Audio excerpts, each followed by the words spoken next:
What, if anything, do you notice about this hat?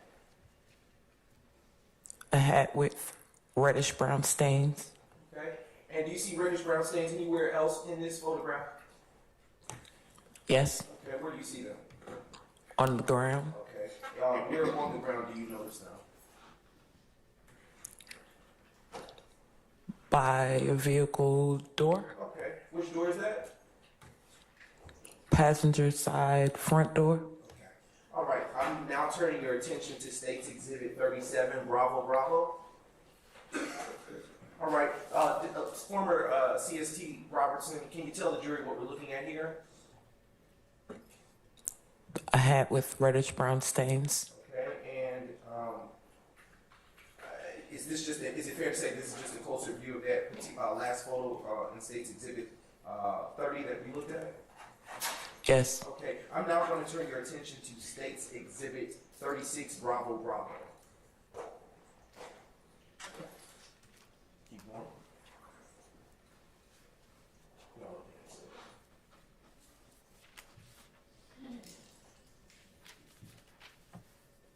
Just one moment.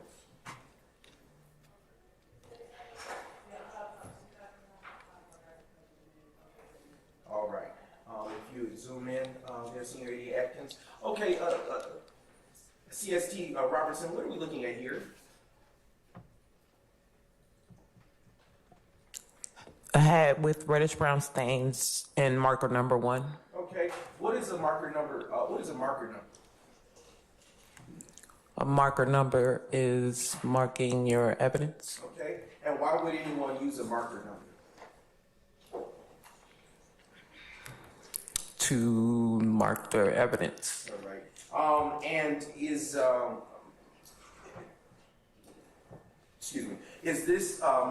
this item by marker number 1 something that you've included in your crime scene record pertaining to this case? At the Sure. look. Sure thing.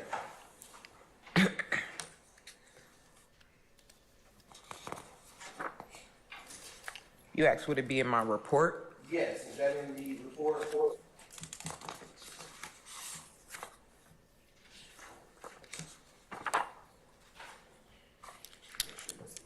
It would be in one of my photo descriptions. Okay. And is it listed on the photo description in this report pertaining to this case?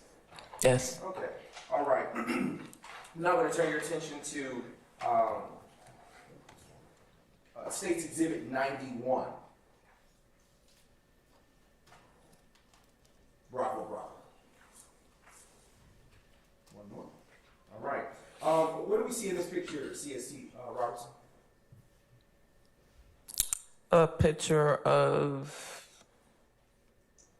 I think, medical equipment on the ground. Okay. And do you see any reddish brownish stains on any of that such equipment? Yes. Okay. Where do you see it? On the ground. Okay. I want you to, if you could zoom in just a little bit, there, Senior AD Atkins. All right. And toggle down just a bit. All right. For identification purposes, do you see it on a blue object or a white object? A white object. Okay. All right. No problem. And I'm now going to direct your attention to State's Exhibit 39, Bravo, Bravo. All right.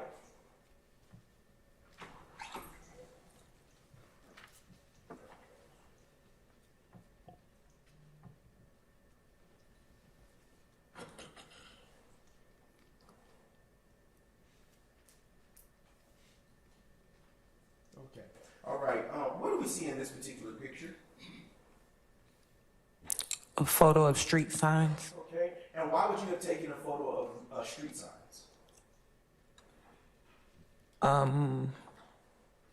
Not only capturing the location if I was relocated from any area. Okay. Were you relocated in this case that you're here talking about now?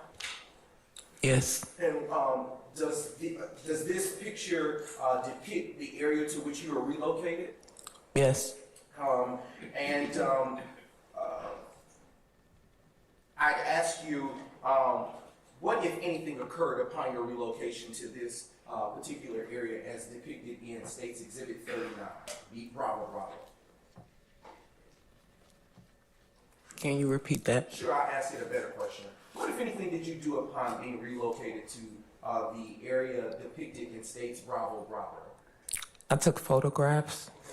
And for completion's sake, can you describe the street names that are depicted in State's 39 Bravo, Bravo? Browns Mill Road, Harper Road. Okay, and excuse me, I am now going to direct your attention to State's 40 Bravo, Bravo. All right, and I'm not sure if that box is going to move slightly to the other side. See that zoom out. Okay, no problem. CST Robertson, can you tell the jury what we're looking at here in State's 40 Bravo, Bravo? The intersection of Browns Mill Road and Harper Road.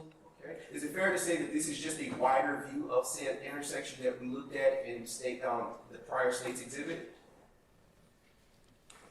An overall view. Okay. All right. And is it customary for crime scene technicians to take pictures of their relocation to different areas? Yes. Okay. All right. I am now going to turn your attention to State's 41. And Ms. Robertson, can you tell the jury what we're looking at here? Another overall of Browns Mill Road and Harper Road. Okay. Is this the opposite facing angle of the same intersection that you just reviewed in the last State's exhibit? Yes. Okay. All right. And I just will now direct your attention to State's 44 Bravo, Bravo. Okay. CST Robertson, and if you can zoom in just ever so slightly, excuse me. Okay, what are we looking at here in State's Exhibit 44 Bravo? You're looking at a cartridge casing. Okay, and is this something that you located upon your relocation to the intersection that was discussed earlier? Yes. And is this a piece of evidence that you would have collected upon locating it at that said intersection? Yes. And what, if anything, do you do after locating such a shell casing?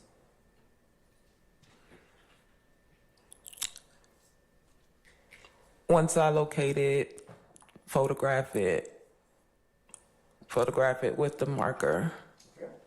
process it for latent fingerprints. Okay. All right. I'm now going to turn your attention to states 45, Bravo, Bravo. Okay. CST Robertson, is it fair to say that this is a closer view of the same shell casing that you located at the intersection of Brownsville Road and Harper Street? Yes. Okay, and can you describe the condition of this shell casing that we're looking at here in states 45, Bravo, Bravo? The condition as in, I'll ask this question. Does it appear to have a dent or be bent in any kind of way? it appears that way. Okay. Would you say that this is a spent shell casing or unspent piece of ammunition? I would say it's spent. Okay. And when I say spent, what is it that I am just? What is it that you understand that to mean? It was fired. It was used. Okay. And I am now going to turn your attention to States Exhibit 95, Bravo, Bravo.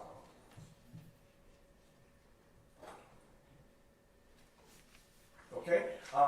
CST Robertson, is this the same shell casing that we just looked at in the state's prior state's exhibit? Yes. And in State's Exhibit 95, Bravo, Bravo, is that, were you the one to place that evidence marker there, number 2? Yes. Okay, and is this indicative that this was something you collected and taken in there? Yes. Okay, and I'm now going to turn your attention to States 46, Bravo, Bravo. Excuse me. 47, Bravo, Bravo, my apologies. Okay, CST Robertson, what are we looking here at States 47, Bravo, Bravo? A cartridge casing. And is this a different or the same cartridge casing that we looked at in the prior state's exhibits? A different one. Okay, and as with the last cartridge casing that we discussed, can you describe the condition of this particular shell casing that we're looking at in states 47 Bravo Bravo? Spent casing. Okay, and I'm now going to turn your attention to state's exhibit 52 Bravo Bravo. And if you just zoom in ever so slightly, Senior A.A. Atkins.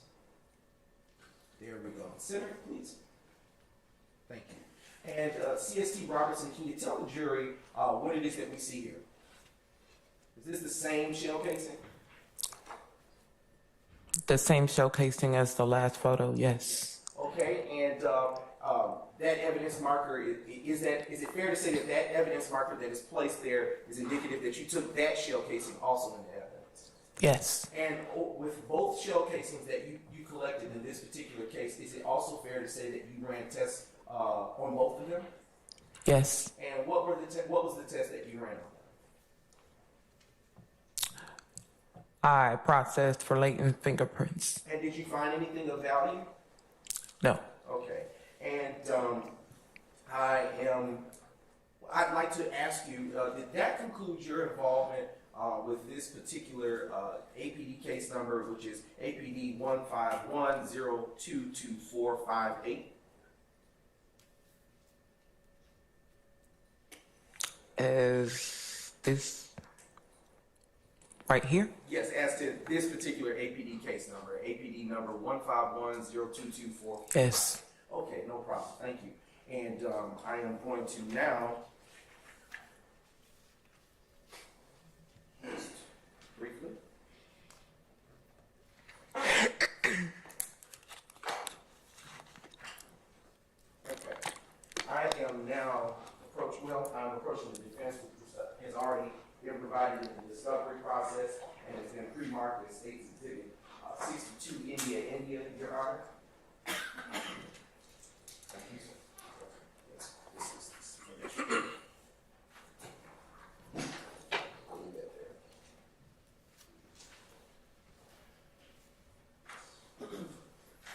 This one.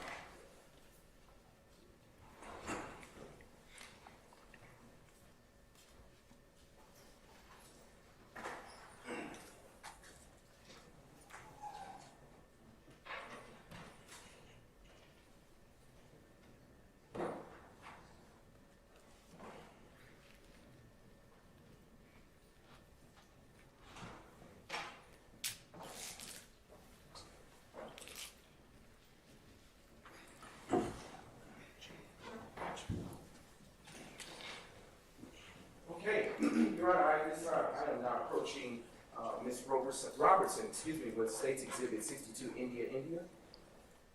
And Ms. Robertson, I've now handed you State's Exhibit 62 India. After having a second to look at it, I'll ask you a question, a couple of questions.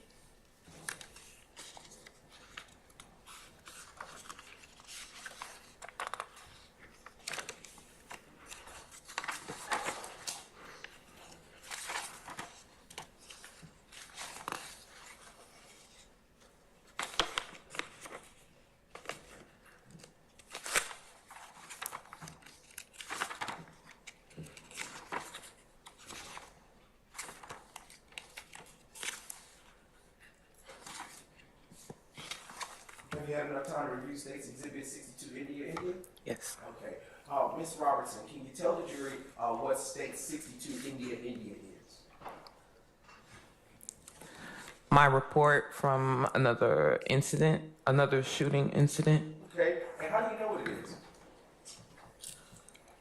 I'm looking at my report. Okay. And has your report been changed or altered in any way since the first time since when you authored it on January 9, 2015? No. Okay. Your Honor, at this time, the state now moves to admit State's 62 India into evidence. Any objection to states 62 India? Yes, Your Honor. I object based on hearsay, based on a confirmation clause. It would be cumulative of this witness's testimony, but also be violative of the continuing witness. Let's ignore the last one till it's, if it's admitted. Can I see it, please? Sure, Your Honor, as with yesterday's exhibit.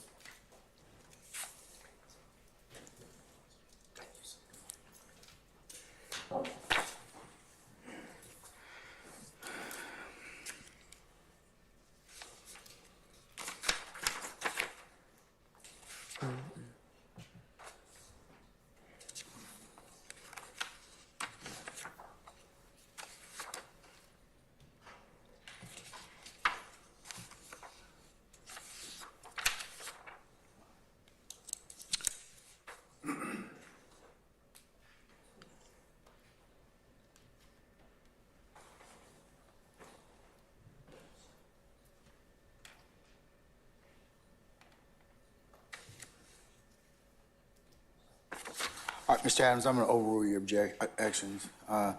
State 62 India is admitted. All right, Ms. Robertson, Ms. Robertson, I'm now approaching you with State 62 India, and I'm going to ask you a few questions listed there. Based on your report, what day were you called out for service? January 8th, Okay, of what year? 2015. Okay, so this is earlier than the incident that we just got through discussing that occurred on April 12th of 2015. Yes. Okay. What time did you get called out based on your report? 11:24. Okay. And is there an APD case number associated with this particular incident on your report? Yes. Okay. And what is that APD case number? It is 150-083-130. As was the case yesterday, if you would be as kind to mark the poster board with that date under the appropriate month and year, or month and day, that case number, please. And Your Honor, I should have asked, may the witness have continued permission to move about the courtroom? She may, sir. Thank you, Your Honor.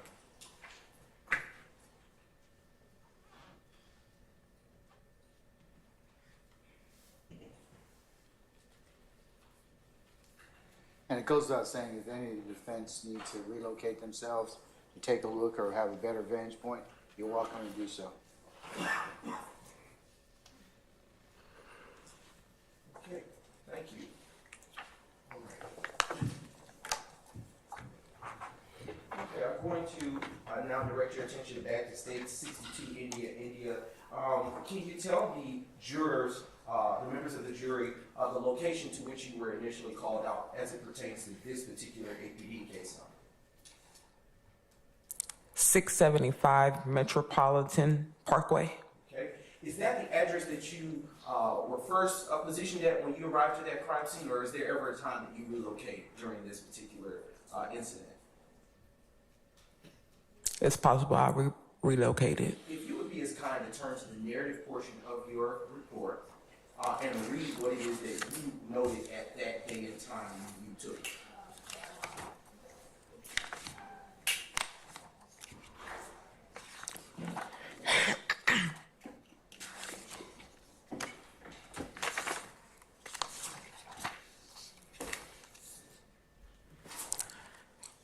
On January 8th, 2015, CSTL Robertson was called for service at the location of 1064 Metropolitan Parkway for an aggravated assault. I took photographs of the vehicle and of its damages. I was relocated to 675 Metropolitan Parkway where incident took place. I took photographs of another vehicle and of its damages. I collected 7 shell casings. The 7 shell casings were submitted into the APD crime lab for further processing. See attached photos. No further requests were made. All right, so I'll ask you now again, since that you've had an opportunity to read the report, was there a time that you was there a location to which you initially responded? Yes. And was there a second location within that incident that you were there to process that you responded? Objection to the leading question. I stand the objection. I'll rephrase, Your Honor. Can you tell the jurors today what addresses you responded to for this particular case number. 1064 Metropolitan Parkway. Okay, and what was the second that you read? 675 Metropolitan Parkway. Okay, and excuse me.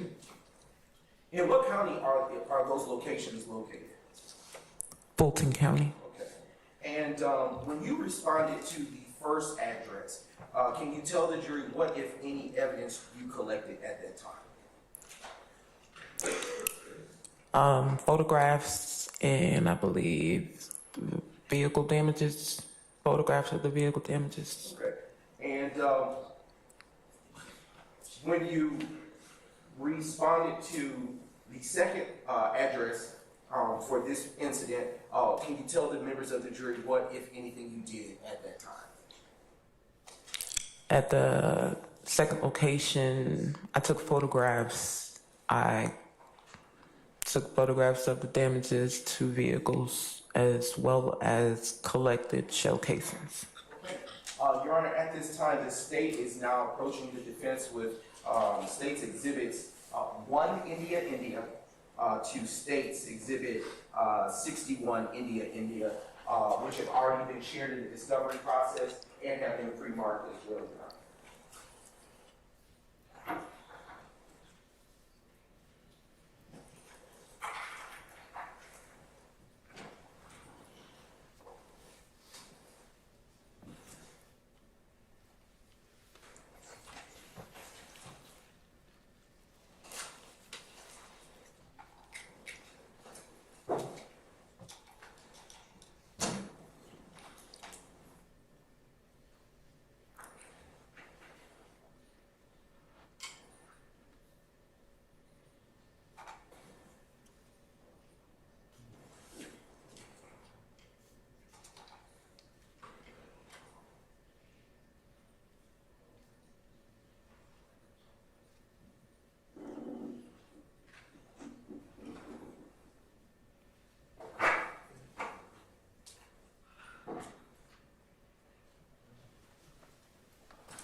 I am now approaching you with state's exhibits 1 India, to 61 India, and after you've had a chance to look over those, I kindly ask you to look up at me, and then I'll ask you some further questions.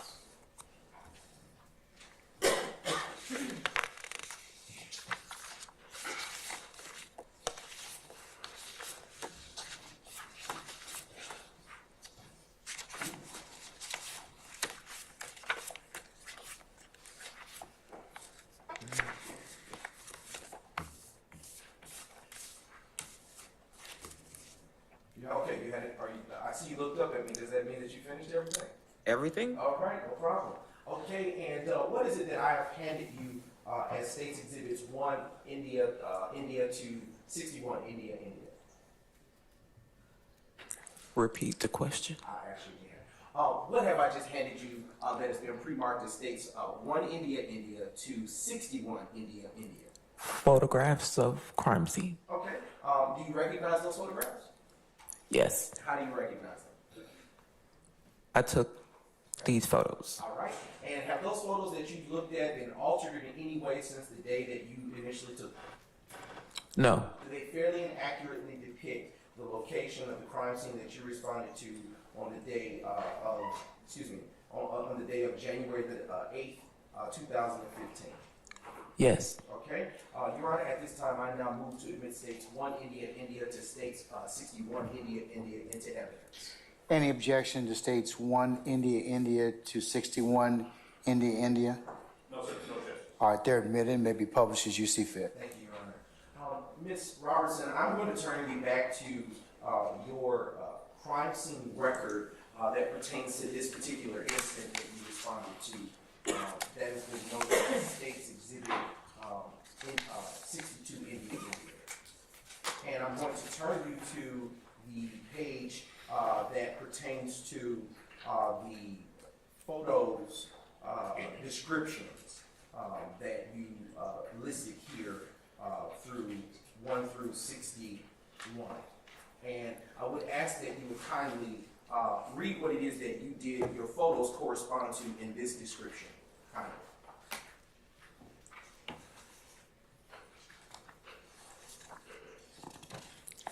Are we starting with photo number 1? Yes, so I'll direct you. Sorry. Yes, until you finish.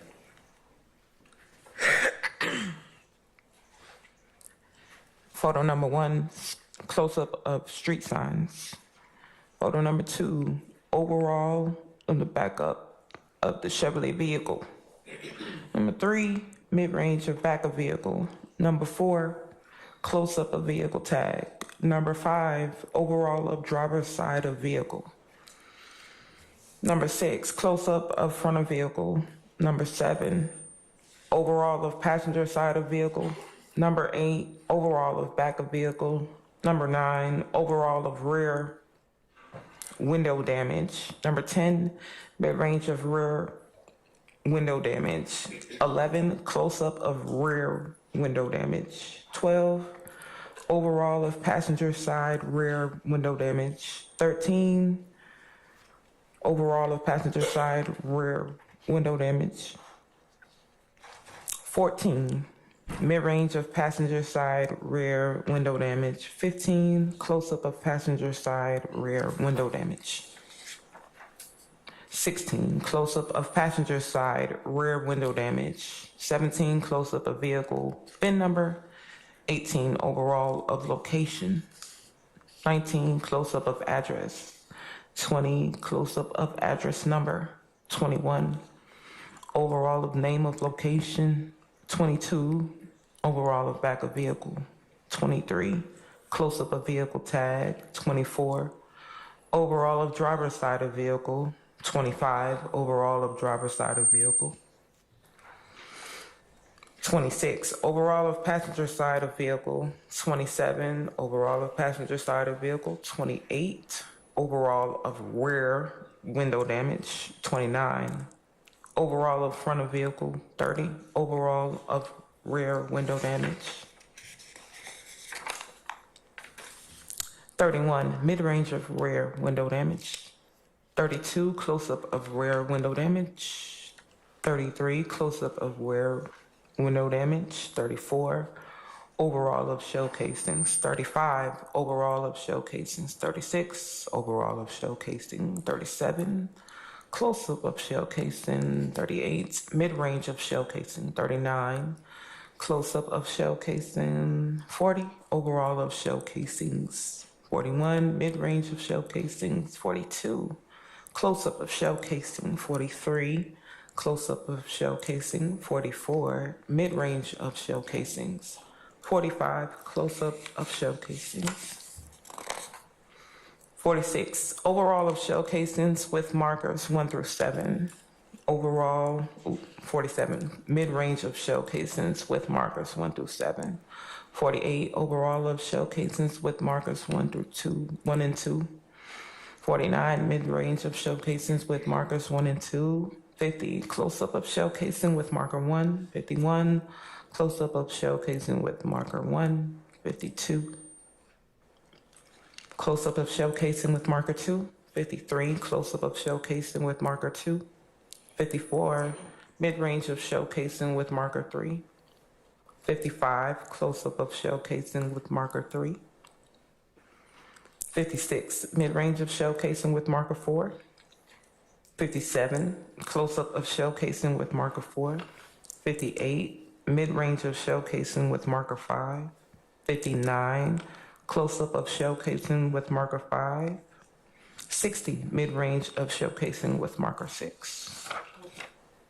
All right. You want me to do 61? Yes, ma'am. Close-up of shell casing with marker 6. Okay.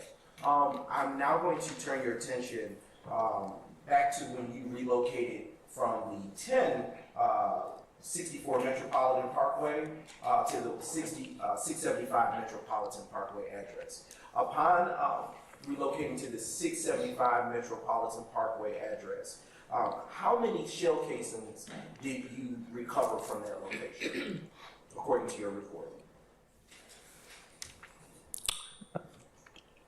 Can I take a look?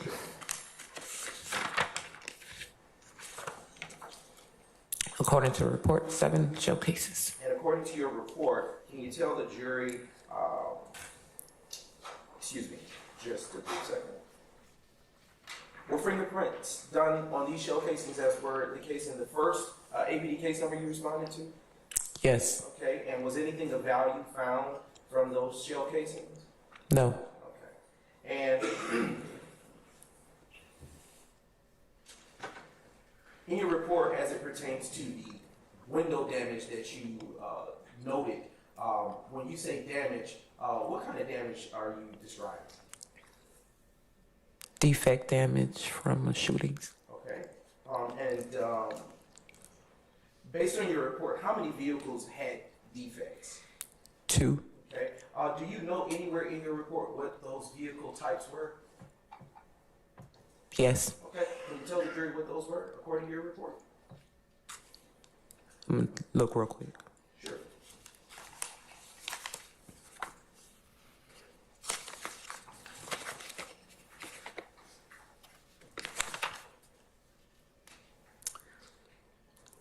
Chevrolet Silverado and a GMC 150. Okay. And as it pertains to this particular case, after I strike that, did you in fact collect those 7 shell casings that you observed on at the 675 Metropolitan Parkway address? Yes. And what was done with those shell casings, if anything, after you collected them? I collected them and processed them for like fingerprints and turned them into the APD crime lab for further processing. All right. And did that conclude your involvement with APD case number 150, 150 to, one second, 150, 150-083130. Yes. Okay, and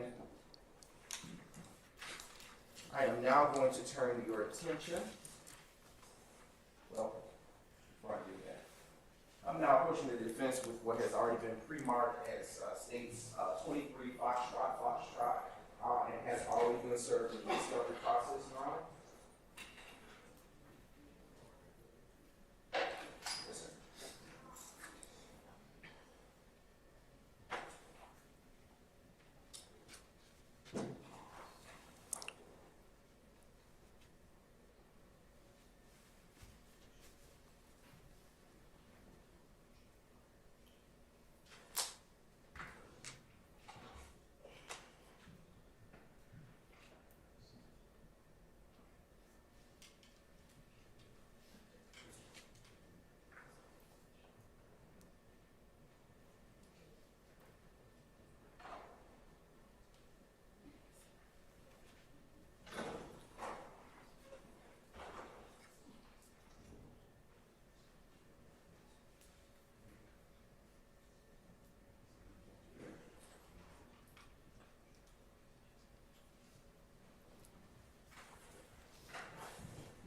All right, Your Honor, I am now approaching the witness with this pre-marked that states 23 Foxtrot. Ms. Robertson, would you please take a look at what it is that I just handed you, and once you're done reviewing it, please look up at me.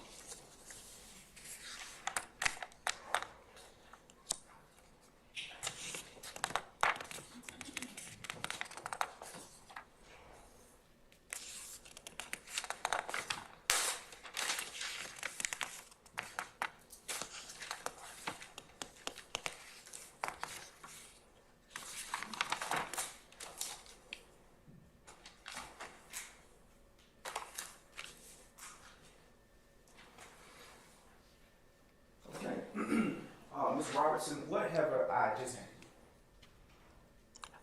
Report. you? Okay, and what type of report is this? Hang on one second. Sure. A shooting incident. Okay, is this a report you authored? Yes. And how do you know that you've authored it?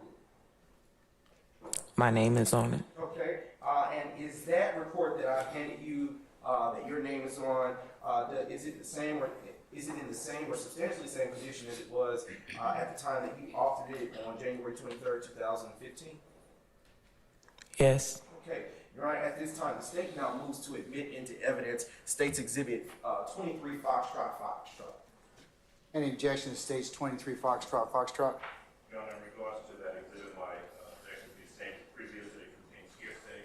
It is the cumulative witness's testimony, that it violates confrontation obligations, and at another time, depending upon the court's ruling, it may be violative of the continuing witness rule.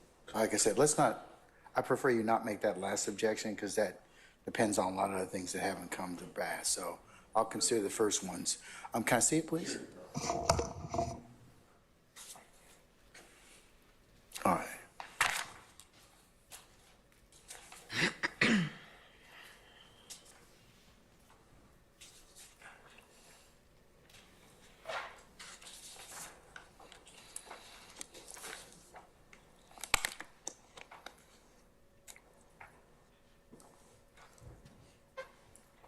All right, Mr. Adams, I've noted your objections. I'm going to overrule them.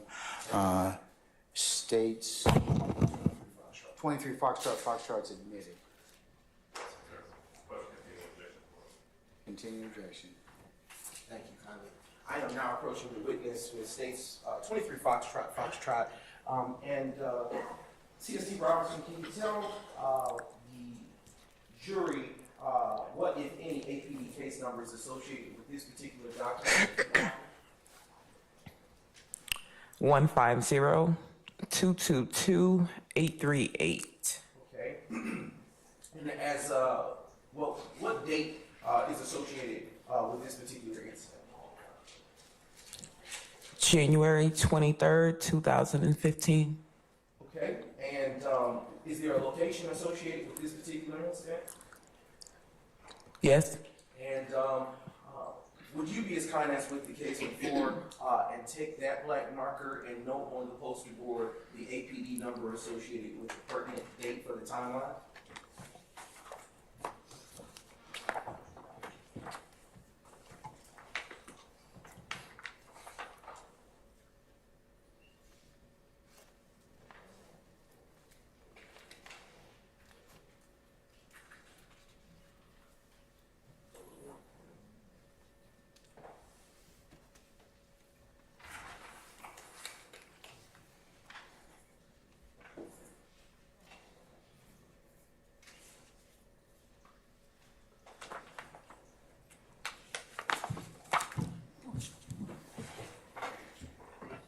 Just a brief indulgence, Your Honor. Yes, sir.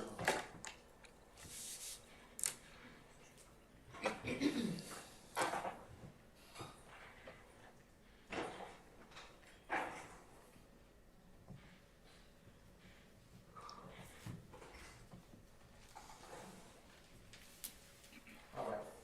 Ms. Robertson, I am now back with you. I want to ask you about your report. On your report, what is the type of incident that you were called out for?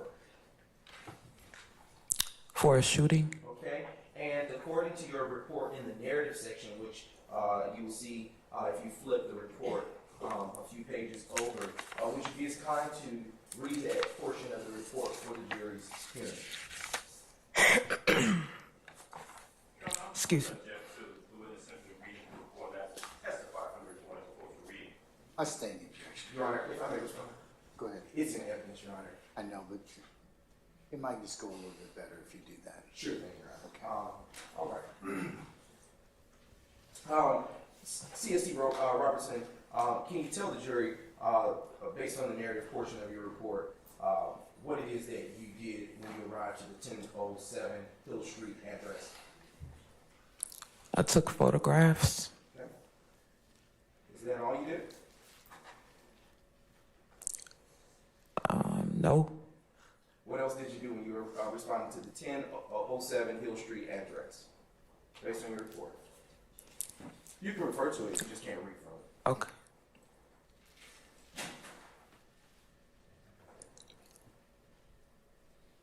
I collected handguns. Okay.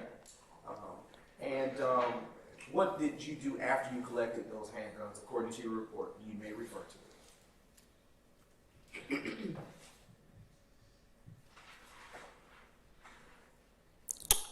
I processed 3 GSR kits, which is gunshot residue kits, on 3 suspects.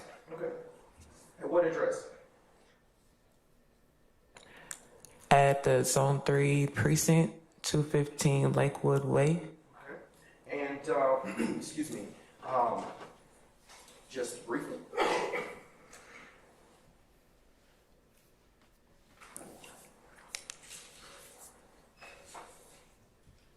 And what is the purpose of a gunshot residue kit? To see if there's any gunshot residue in your vicinity, on your person, particles, dust, anything around you. Okay. And how does that process of testing for that operate? How do you do that? It's a kit. You open the kit, follow the directions. Okay. All right. Just a brief moment. All right. I am now showing defense counsel what has already been pre-marked as States Exhibit 1, Foxtrot, to States Exhibit 22, Foxtrot. These documents have been pre-marked and already served prior in the discovery process.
I'm now approaching the witness, Your Honor, in States 1, Foxtrot, to States 22, Foxtrot.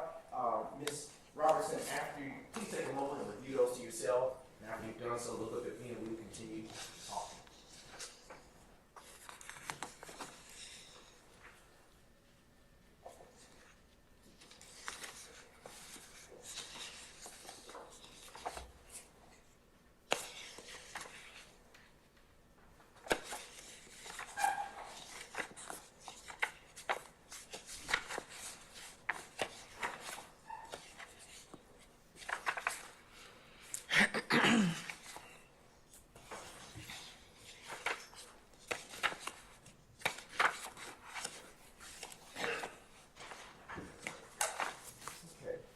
What have I just handed you, Ms. Robertson?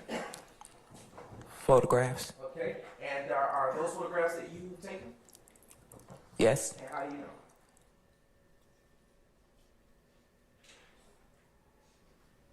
Do you recognize them? Vaguely. Okay. And have those photographs been, do they fairly and accurately depict the crime scene as it was on the day that you responded on January 23rd, 2015? Yes. Okay, and Your Honor, at this time, the state now moves to admit States, 1 Foxtrot, 2 22 Foxtrot. Any objection to States 1 Foxtrot to 22 Foxtrot, anyone? No, sir. No, All right, they're admitted and may be published as you see fit. Thank you, Your Honor. Ms. Robertson, I would like to ask you, do the photographs that have just been handed to you and pre-marked as States Exhibits 1 Foxtrot to 22 Foxtrot correspond to the photographic narrative contained in your report for this case? Yes. Okay. I would also ask you, as it relates to the set of photographs that we reviewed prior to these that were pre-marked as States Exhibit 1 India to 61 India, do those particular photographs correspond to the photographs contained in the earlier report that we reviewed secondly? Yes. I would also ask you about the photographs that have been pre-marked as States Exhibits 8 8BB, Bravo, to 53 Bravo, and 80 Bravo to 97 Bravo. Do those photographs that we reviewed first correspond to the photographic narrative contained in your first report that we reviewed? Yes. All right. Just a few more questions here, Ms. Robertson. I want to turn your attention back to the second APD incident that we discussed a few moments ago. And if you would just indulge me briefly, I'll ask you a few more questions pertinent to that.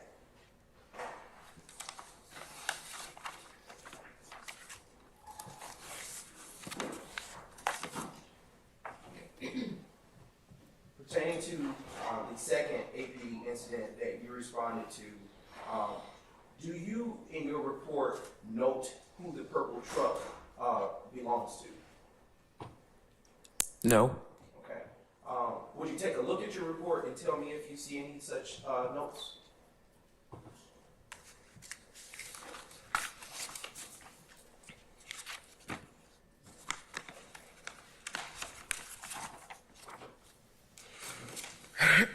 Excuse me.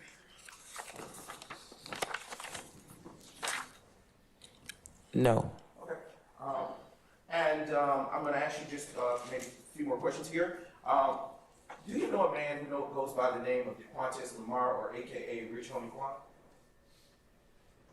No. Did you speak with anyone by that name or alias at the scene of the crime that you responded to on that day? No. And to be specific, let me say on the day of January the 8th, 2015? No. Okay. And do you know an individual named Donovan Thomas, also known as Peanut? No. Did you interact with anyone by that name at the scene of the crime on that day? No. Your Honor, I have no further questions for this witness. Cross.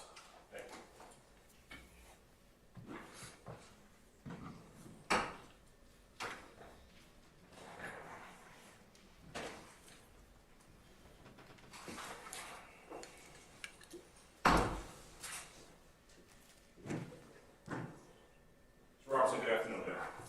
Good afternoon. Can you hear me okay? Yes. All right. I've got a couple questions for you in regards to what you just testified to previously, okay? If I heard you correctly, you were a crime scene technician back in, I'm going to start first with the April 12th day. April 12th, 2015, you were a crime scene technician with the Atlanta Police Department. Is that true? Yes. You were called out to a location at Fremont. I think you said 1987 Fremont Avenue. Is that right? Yes. And of course, you were not involved in the initial investigation. You came there specifically for the purpose of collecting evidence. True? Repeat that. All right. When you came to the location as a crime scene technician on April 12, 2015, you were there to document and collect evidence. True? Yes. Because that's what you were doing at that point. That was your role, correct? Correct. Okay. So you get to the location, and the only thing that you know is that there are things at Fremont, this Fremont location, that you've got to document and take pictures of, correct? Correct. All right. Now, you're not a detective, right? Right. You wouldn't be charged with talking to individuals, correct? Correct. The only person really you'd be interacting with would be either the detective or the officer that's there at the scene telling you what items you should focus on, correct? Correct. That notwithstanding, did you actually talk to anyone at the location when you got there? Objection calls for hearsay, Your Honor. I stand objection. Well, I'm not asking what anyone said, I'm asking if she, did you speak to anyone on that day when you got there? Yes. All right. Would it be just officers, or did you speak to lay people, to regular citizens? Officers. Okay. So you spoke to no lay persons when you got there, just police officers, correct? Correct. All right. Now, when you got to the location, and then we saw pictures earlier of the vehicle that you photographed, there was no one in the vehicle, correct? Correct. All right. Police officers had been there already, true? True. You didn't have any idea whether the incident that left the defect in the front of that vehicle happened at Fremont or happened at the other location of Brownsville. You didn't know that. Objection, Your Honor, calls for speculation. Stand objection. Did you know where that defect, where the vehicle was when it got that vehicle? Calls for speculation, Your Honor. I'm objecting. I stand the objection as to form. All right. When you got to Fremont, the vehicle already had the defect in it. True? Yes. All right. Now, I want to ask you specifically about some of the things that you were tasked to do.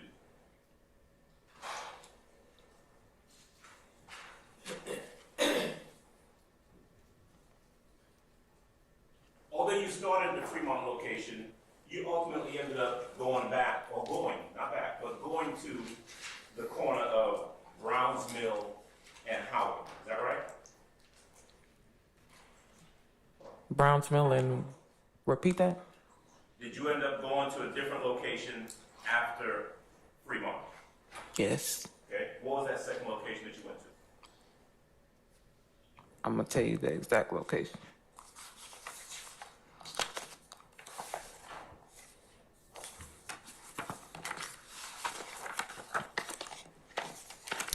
I was relocated to Browns Mill Road at Harper Street. Harper Street. Okay. And that was at the direction of a law enforcement officer? Yes. Okay.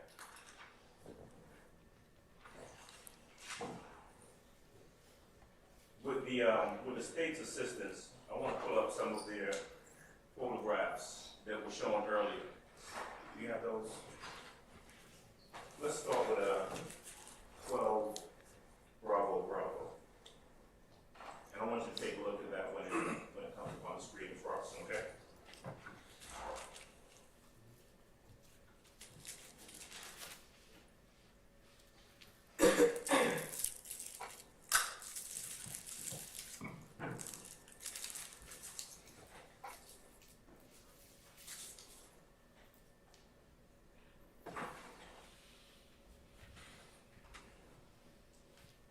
Margaret, do you have your reports in front of you, Ms. Robson? Yes. Can I step up, Judge? You may.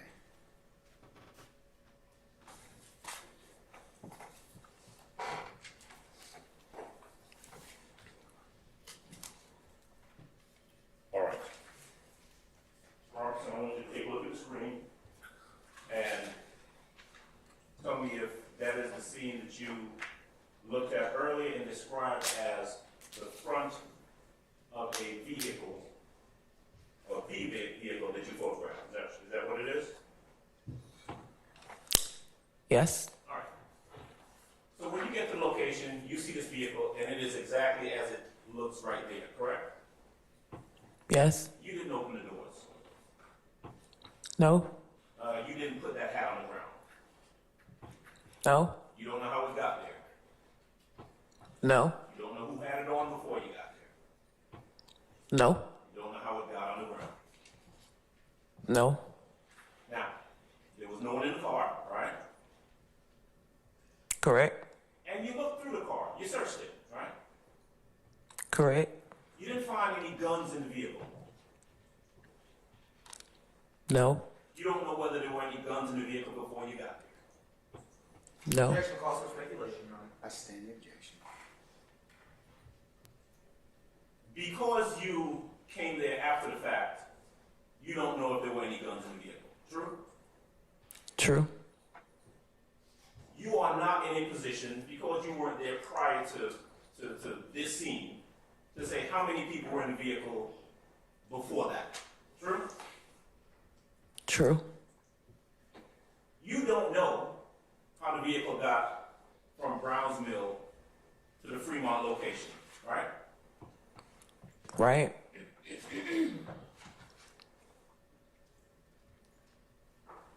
Let's look at 27 Bravo, please.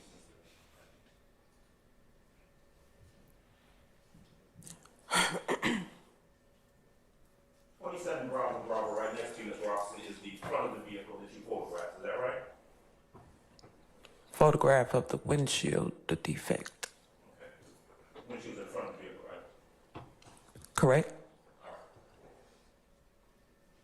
Now, of course, by the time you got there, that defect was already there, right? Yes. You don't know how it got there. True? True. You don't know what was happening at the time that bullet went through that windshield, right? Right. Because you got there at this point, where you're looking at the vehicle, you don't know what anyone inside of the vehicle was doing at the time that bullet came into the vehicle, do you? No.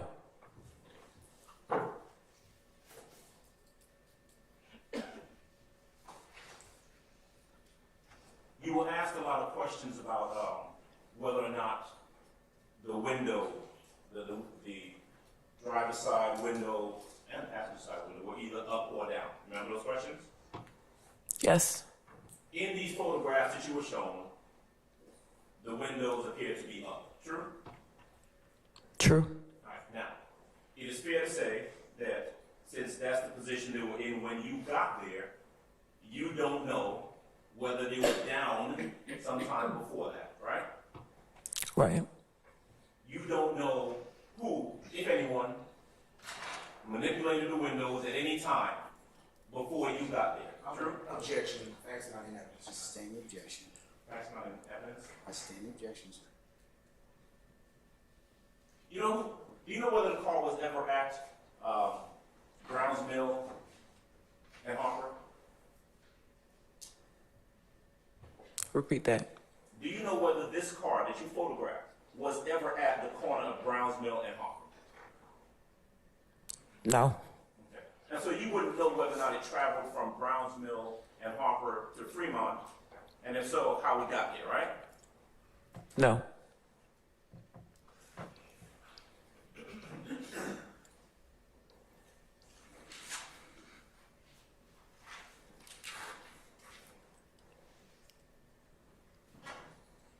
Can I see a 15 Bravo, please?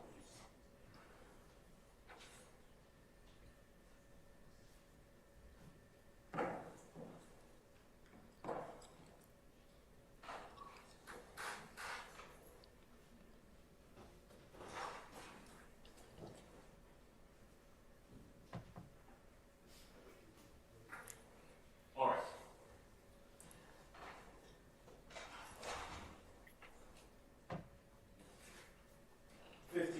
Bravo that you're looking at over to your left, Ms. Robinson, is this vehicle with what appears to be what you described as blood stains on the ground. True? Yes. Blood stains on the interior of the car. Correct? Yes. Blood stains on the door, the passenger door of that vehicle. Right? Right. Now, when you show up as a crime scene technician, you can collect evidence, right? Right. And there are certain things that evidence can tell you. Do you agree? Right. Evidence can tell you, for example, whether or not it appears as though a gun was fired inside of the vehicle. For example, if you find shell casings, that might be an indication that a gun was fired in the vehicle, right? Right. Or it might not. Gun may have been fired, there just are no shell casings in the vehicle, right? Right.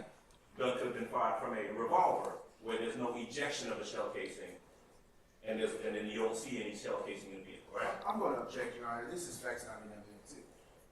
I sustain the objection. You didn't find any shell casings in the vehicle, right? Right. But that doesn't tell you whether or not the gun was fired in the vehicle or not, correct? Correct. The photographs that you take, the items that you collect, that evidence isn't capable of telling you who was in the car, right?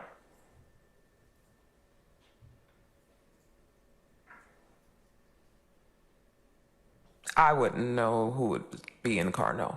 Right, It would be sent to the lab to confirm. right. You wouldn't know what anyone was doing in the car, right? No. You wouldn't know the motivations of anyone in the car at any point, right? Right. Objection, cause for speculation. I sustain the objection. I mean, Let's move on, sir. crime scene collection can assist in collecting physical evidence, right? Right. What it can't do is pass upon the motivations or the actions or the reasons that people in this car may have done what they did, right? Right. Objection, that's not an evidence, motion to strike. Motion to strike. I sustain the objection, Mr. Adams. It's an improper question. Ladies and gentlemen, don't disregard the last question and the answer to it. Let's move on, sir.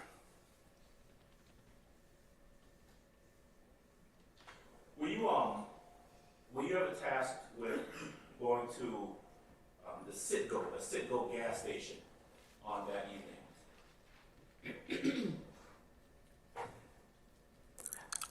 What's the address for the Citgo?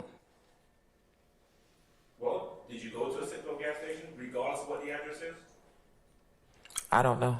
I don't recall. You don't know or you don't recall? I don't recall. Were you ever shown any video surveillance from a Citgo gas station? I don't recall.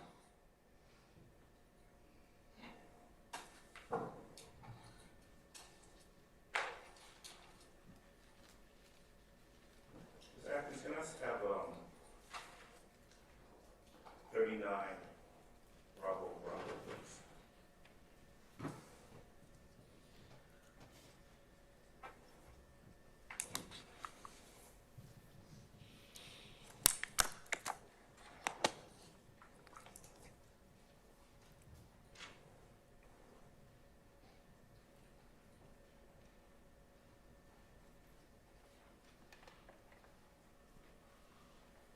That's the location that you went to after you left the Fremont address, is that right?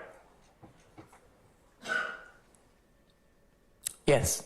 What's the distance from the Fremont address to the Browns Mill and Harper Road location?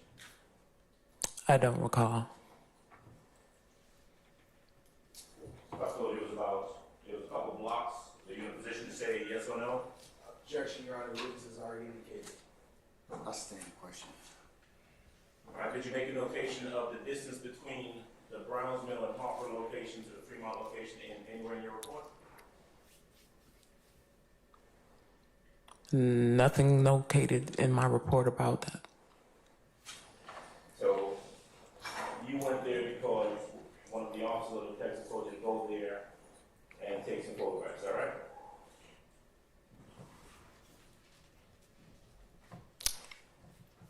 Correct. Do you remember who the detective was or the officer was that you were dealing with that night who was giving you the instructions on what to do? I don't recall. Facts not in evidence. Hold.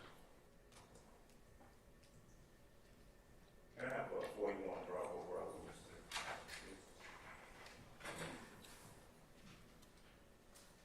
The photograph that you're looking at right now, Ms. Robinson, that's the Browns Mill and Harper location, is that right? Yes. Now, as you were taking photographs of this intersection, did you know what the significance was of this related to the vehicle that you were taking photos of earlier? You said, did I know what? Yeah. Repeat that one. What's the significance, right, of this intersection that you were taking photographs of? So shooting and some cartridge casings. Okay. Were you of the opinion or were you of the knowledge that there was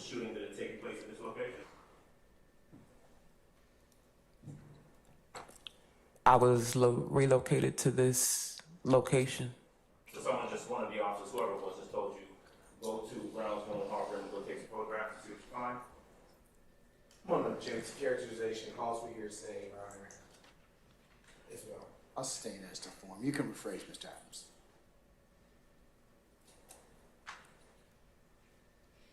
Let's see,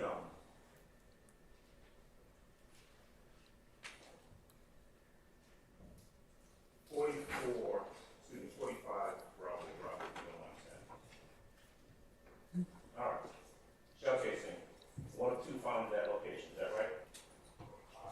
Vague, Your Honor. Say again, sir. Objection vague. I'll sustain the objection. You can rephrase. Okay.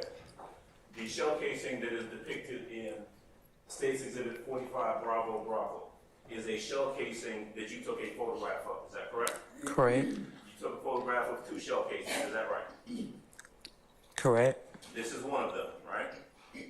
Correct. This is one of the 2 photographs, the 2 shell casings that you took photographs of, right? Correct. You don't know anything about, well, I heard you say that they were analyzed for fingerprints. Yes. Did you do that?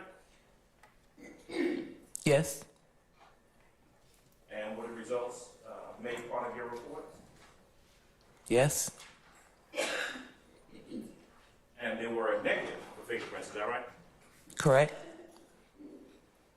And so other than finding 2 shell casings at that location, there was nothing else of evidentiary value related to these 2 shell casings, correct?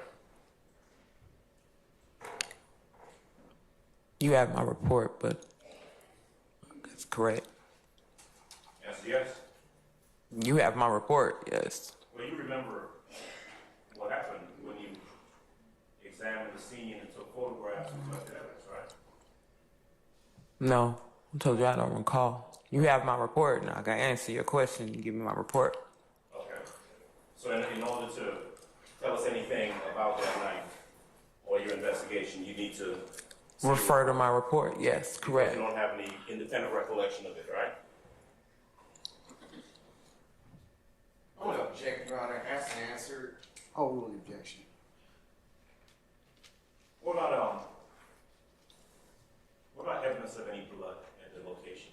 And when I say location, I'm talking about the Harper and Brownson. Did you find any indication of any blood there? No.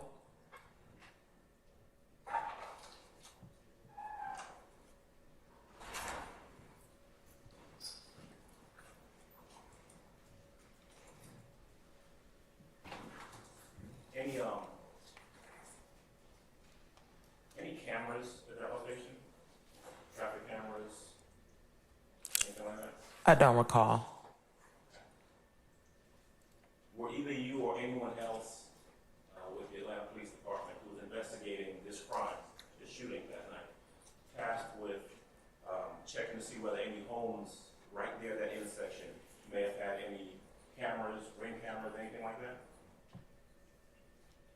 I'm sure the detectives did. You sure that they did? Yeah. Okay. Do you know for a fact that they did? No. I take it you did not, though, right? No. And would I also be correct that there were no witnesses at the location, at the Harper and Brownsville location that you would have interacted with? True? True.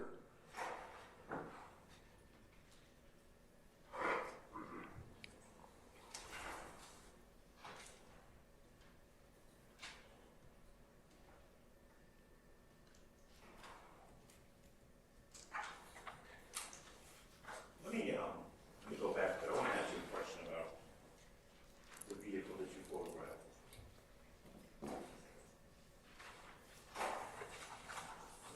And Ms. Atkins, if you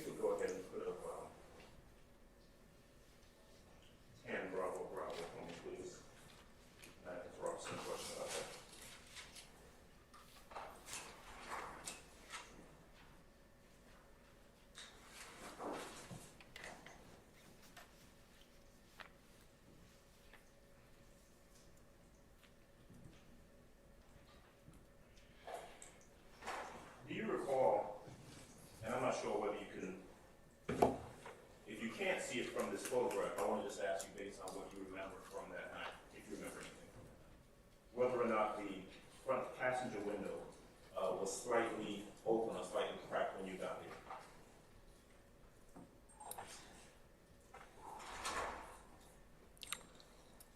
According to the pictures, it was slightly down.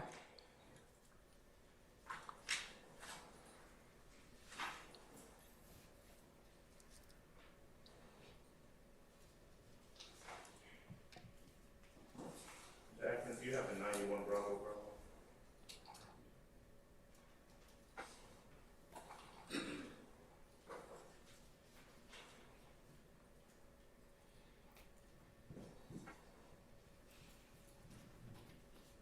By the way, let me ask you something. As a crime scene technician, if items are taken from individuals at a crime scene, right, would those items ultimately end up in your possession, or would those go with someone else? Can you repeat that? Yeah. At a crime scene. I'm gonna ask you generally now, in your experience as a crime scene technician. At a crime scene, let's say there's an individual who is connected to a crime scene, and let's say a gun is taken from that individual. Would that gun then be turned over to you? Yes. Okay. In this case, when you arrived at this location, there were no items retrieved from anyone that were turned over to you, right? Right.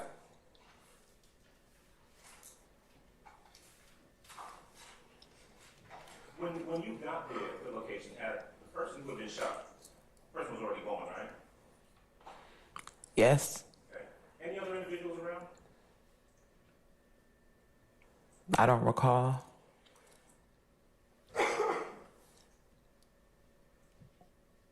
In 91 Bravo, it's a picture of the back of the car, all right? The ground. Right. But if you're looking a little bit further on the car itself, it looks like the door is closed. Right? You see what I'm talking about? Yes. Driver's side, front door closed, right? Yes. Was this picture taken before the pictures of the interior or after? I don't recall.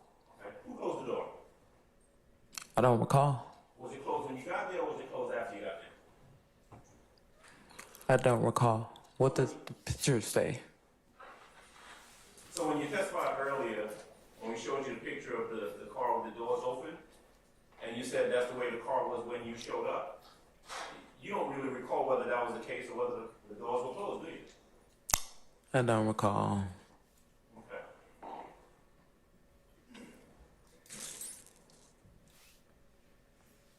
Fair to say that in order for a door to be open at one point, closed at another point, somebody had to close the door, manipulated the door, right? Objection, characterization. I stand the objection, Mr. Foreman. In order for a door to close, if it's open, someone has to close it, right? Yes. In order for a door to open, if it's closed, someone has to open it, right? Yes. Were any medical personnel on the scene when you arrived? Not that I recall.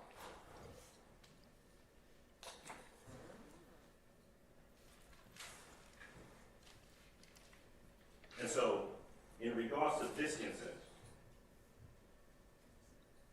it is true that you responded and took photographs, right? Yes. The car was located at this 1987 Fremont location, true? Yes. You don't know how or if it got from, or why it got from the Harper and Brownsville locations to Fremont. You don't know that, I'm right? gonna object to ask and answer, Your Honor. I stand the objection. You don't remember whether or not the door opened or closed when you got there, true? Objection, ask and answer, I Your Honor. stand the objection.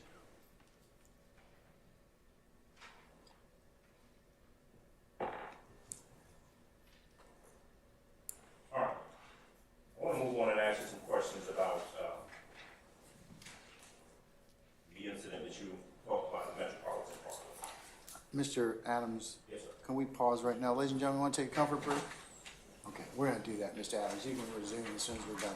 All right, ladies and gentlemen, let's take 15 minutes, okay, and then we'll come back. Madam, I'm gonna excuse you as well, okay? 15 minutes to come back, all right? All rise.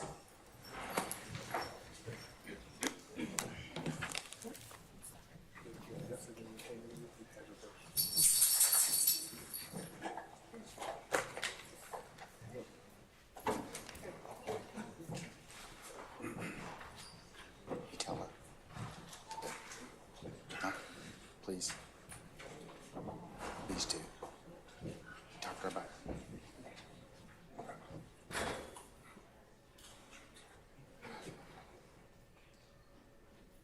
All right, ladies and gentlemen, our jury has left us. I'll see y'all in 15 minutes, okay? All right, we're in recess.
Here, sir. Let's see.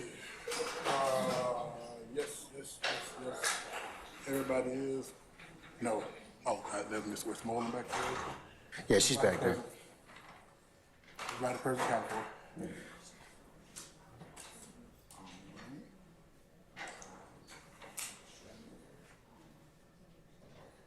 All right, can we recall Ms. Robertson, please?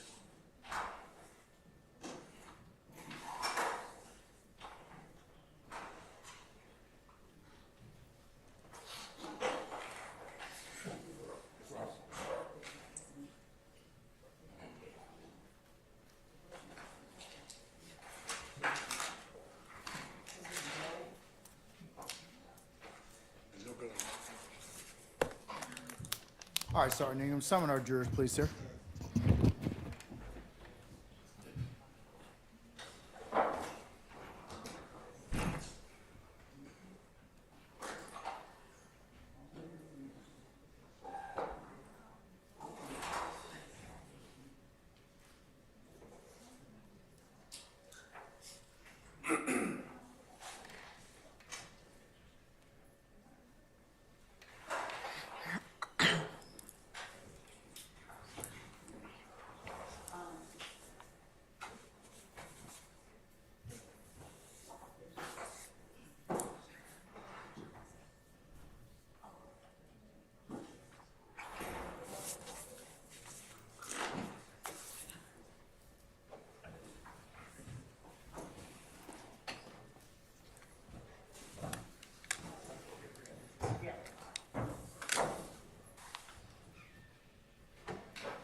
Hey, Chris.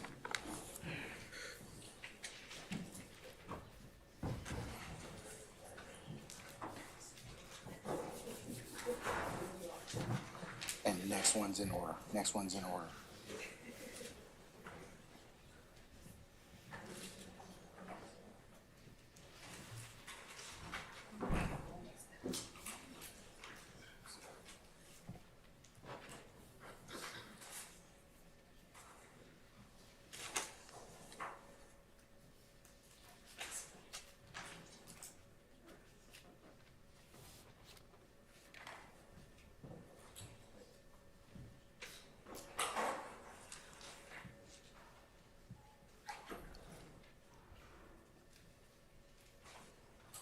All right, ladies and gentlemen, please be seated.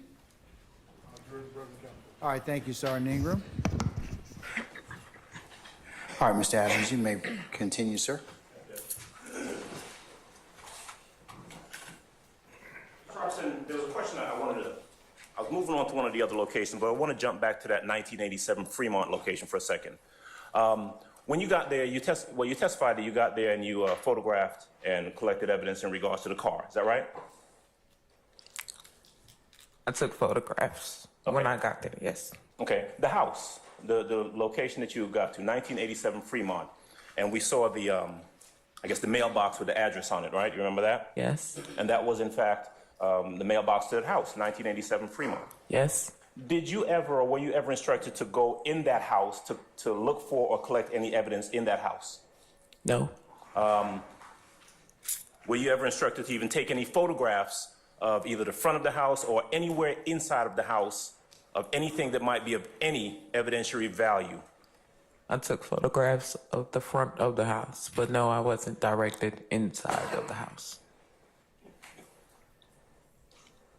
Do you know whether any of the officers who were there were interacting with people inside of that house? Objection and speculation. I stand the objection. Do you know? Same objection, Your Honor. I'll overrule that one. I'll even phrase it a different way. Did you observe any of the officers who were there on the scene interacting with anyone at that 1987 Fremont location? I don't recall. Okay. Let me move on then and ask you some questions about one of the other locations that you testified about.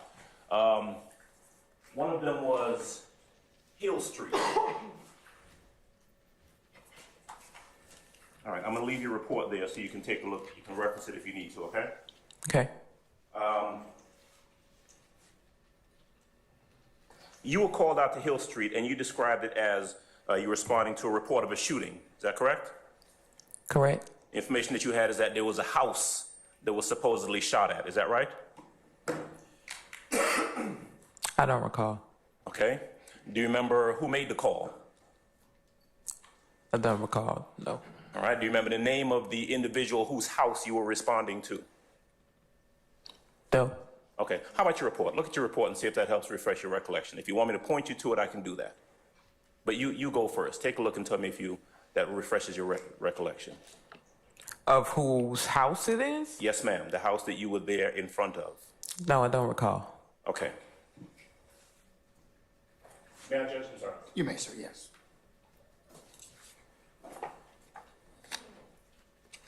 Okay, and this is your report, right? It is. This is a report that you prepared? It is. I presume you had a chance to review it before your testimony today? No. Okay, so you were brought in here by the DA's office without even having a chance to look at the report that you were going to come in here and testify about? In this case? When the questions come up of the report, then the report would be in front of me or made available for me. Okay. All right, so this is your report that's already been entered into evidence as Foxtrot 23 or 23FF. Correct. I want you to look at page 2 of your report, the one that you said you prepared, right? Correct. All right. Right at the top, does it have something that talks about involvement? Correct. Does it talk about a crime scene? Correct. And does it have a name? Correct. Okay. Is that Frida Reed? Is that the name? That is a name. Correct. Okay. Tell you what, I'm gonna leave that there for you, okay? Did you, at this location where you had been advised that there was a shooting at a house, did you take pictures of the house where there was supposedly a shooting at?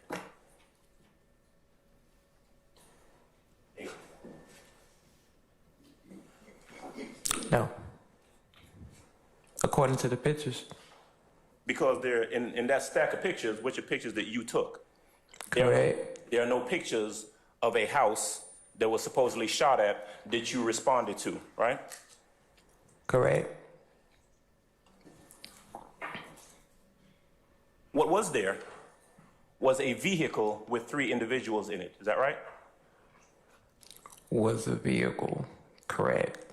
And you were asked to take photographs of the vehicle and the contents of that vehicle. Is that right? Correct. Did you take photographs of the 3 individuals who were in the vehicle? I don't recall, no. Okay. What about this? You said that GSR, gunshot residue. Remember being asked some questions about that earlier? Yes. And at this location that you had responded to, your information was that there had been a shooting, right?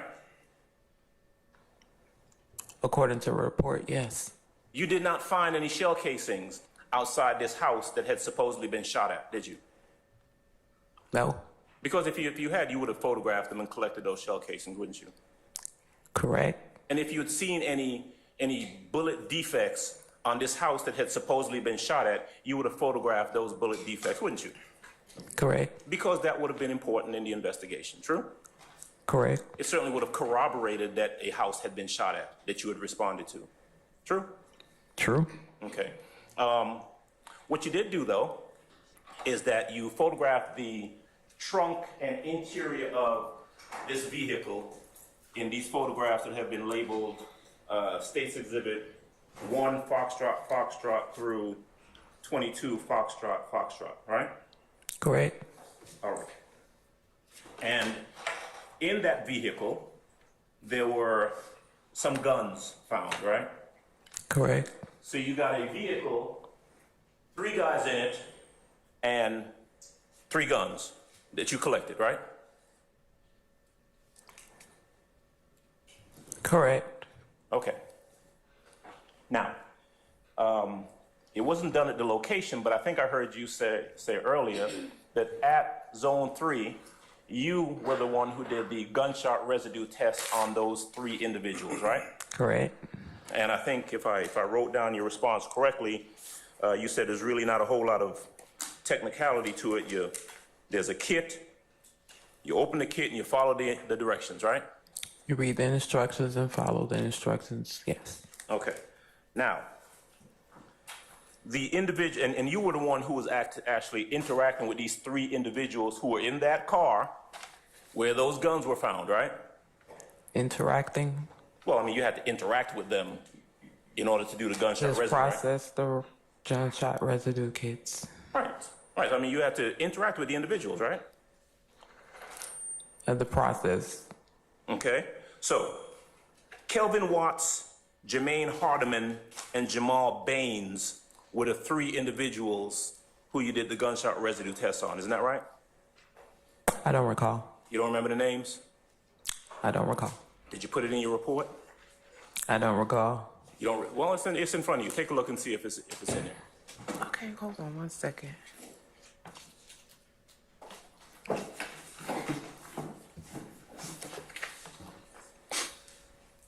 There's only one name on my report. Okay. What were the results of the gunshot residue test? I don't have that either. You don't recall? Maybe the GBI does, Okay. because that's where the gunshot residue kits go. Okay. And so, at any time after you performed the test, I presume you sealed it, right? Correct? Okay. You were never advised of what the results were? No. Okay.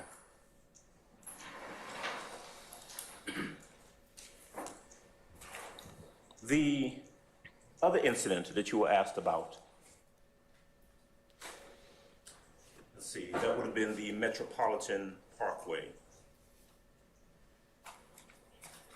incident. And that is the one where you took photographs that have previously been marked, identified, and entered as State's Exhibit 1, I guess that's indigo, to 61 indigo, right? Yes. Okay. You responded to that location because there was, the information you had was that there had been a shooting out front of a location, correct? Correct. Not a shooting of a person, but just a shooting period, right? Correct. And there were vehicles that had sustained some bullet, what you determined to be bullet defects, right? Yes. Okay. You took photographs of them. Yes. You collected shell casings. Yes. A total of how many? 7. 7 shell casings found where outside the location that you responded to. Yes. And refresh my memory, what was the address of that Metropolitan Avenue location? 675 Metropolitan Parkway. 675 Metropolitan Parkway. That is a business establishment, is it not? According to the pictures. Okay. And would I be correct that, as in the previous cases, you did not personally interact with any individuals, witnesses or otherwise at that location? Correct. You just took photographs of the vehicles that had some damage to them, yes? Correct. And you scoured the area and found some shell casings and collected those, right? Correct. All right.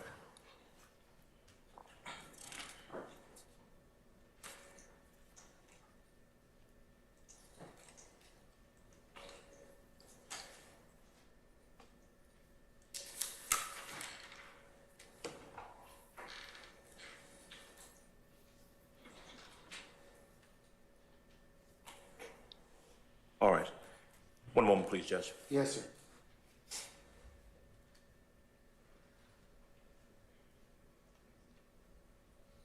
Thank you, Judge. That's all I have. Mr. Sharp, go ahead.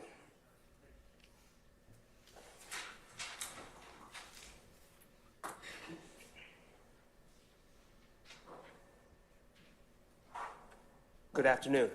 Good afternoon.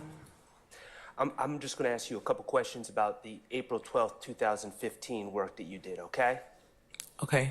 All right. I noticed all the photos that you took were outside, correct? Yes, And when I say outside, outside the residence of 1987 Fremont Avenue, correct? correct. Okay. And that vehicle that was parked in front, it was parked right in front of 1987 Fremont Avenue, correct? Correct. Okay. You never entered 1987 Fremont Avenue, did you? No, And to your knowledge, no law enforcement ever searched inside 1987 Fremont Avenue in search of any guns that may have been discarded there, did they? I'm going to object to Basis. speculation. I asked to her knowledge. It calls for speculation, Your Honor. Yeah, it does.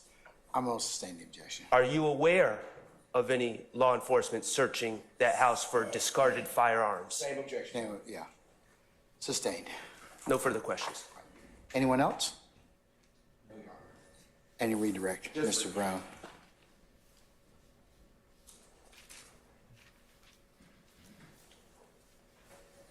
I have a few questions for you, Ms.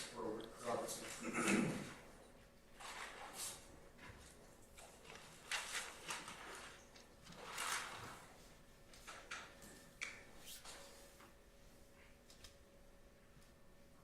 On cross-examination, when you were asked a few questions by Mr.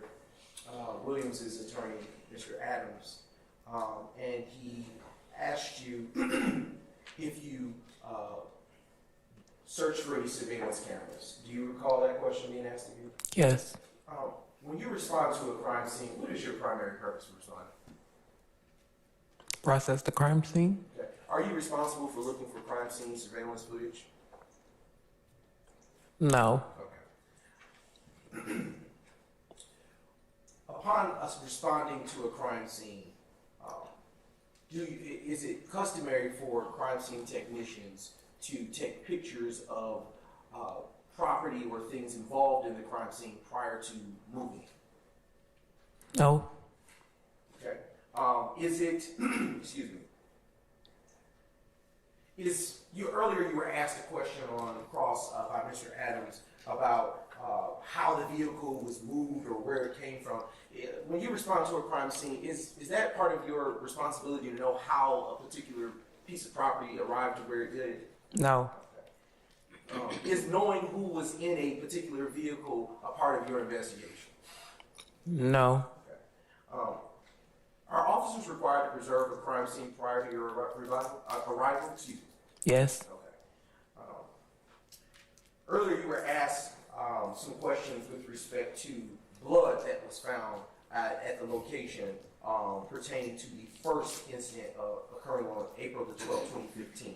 I want to reorient you to that.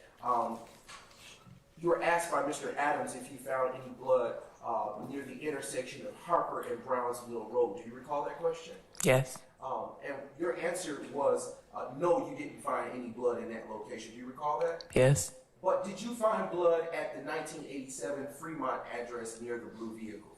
yes, Did you find any blood inside that vehicle? yes. Where was the blood that you recall finding at that location? At 1987, Yes, ma'am. on the ground and in the car.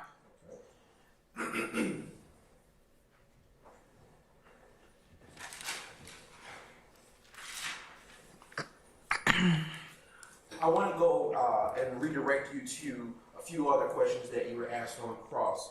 You were asked if you went into the 1987 Fremont address. Do you recall that question being asked by Mr. Adams? Yes, Were you aware at that time of any of the 1987 Fremont address, the residents at that address being involved in this particular shooting incident? no, Would you have had any reason with that knowledge to go into 1987 Fremont Street to take pictures of someone's home? no,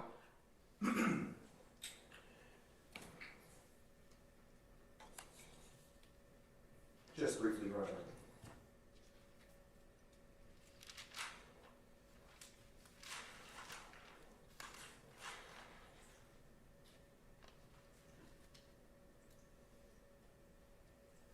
Earlier, you were questioned about whether you spoke with anybody when you arrived to the 1987 Fremont address. Do you recall those questions? Yes. Is it your responsibility to question anyone upon your arrival to a crime scene?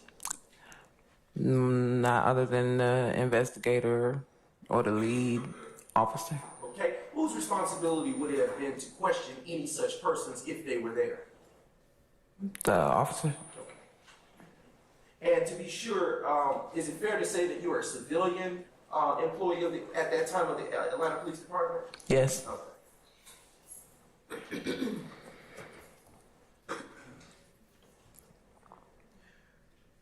I want to ask you a few questions about follow up on a few questions that were asked of you regarding shell casings.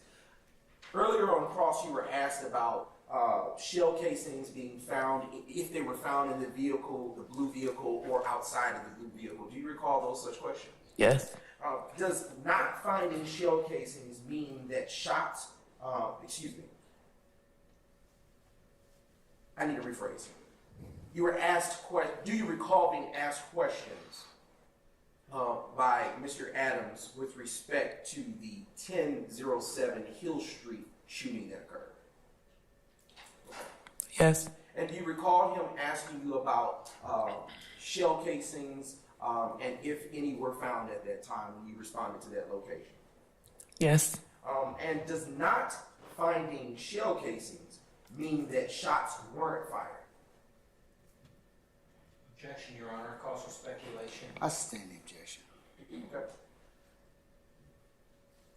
I'll turn your attention to another question that was asked of you on cross by Mr. Adams. You were asked about gunshot kits. Do you recall those questions? Yes. And specifically, you were asked about the follow-up with respect to gunshot kits that are processed by yourself. Do you recall that? Yes. Let me ask you this. Is it your responsibility after having processed the crime scene to follow up on the results of a gunshot residue kit? No. Okay. Whose responsibility might that have been?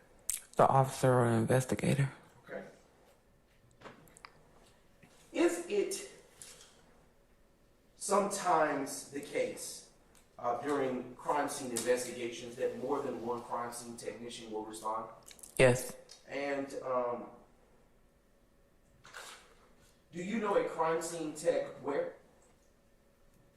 Yes. Okay. And as it relates to the 1007 Hill Street shooting that occurred, do you know if crime scene tech where responded before you did? I don't recall. Okay.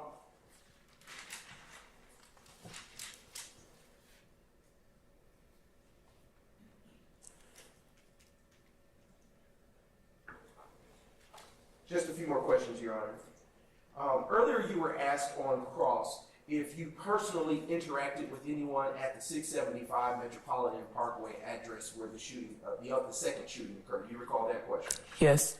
Would it have been your responsibility at that location to interact with any lay witnesses should they have been there? No.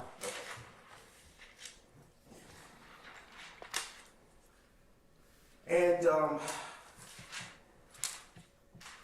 on cross, you were asked by Mr. Sharp, the attorney for Mr. Stillwell, if when you responded to the 4/12/2015 shooting, he had asked you, were all of the photos taken outside or something to that effect. Do you recall that question? Yes. Would you have had any reason or basis to go into any home on Fremont Street? No. Okay. And why wouldn't you have gone into any home on Fremont Street to take photos? The officer or investigator wasn't there to tell me that or direct me that. I'll ask you a better question. Is it fair to say that you didn't go into any homes on Fremont Street because you didn't? I sustain this to form. Okay. I'll rephrase, Your Honor. Where did the shooting take place that brought you to that resulted in you coming out to the Fremont Street location on April the 12th, 2015? Repeat that. Sure thing. To your knowledge, based on your report, where did the shooting occur that resulted in you responding to the Fremont Street on April the 12th, 2015? 1987, Fremont. Let me ask you a better question. does that, when you arrived, did you find, did the evidence that you collected, I'll rephrase, was the shooting inside or outside? It appeared to be outside. Just a few more questions, Your Honor.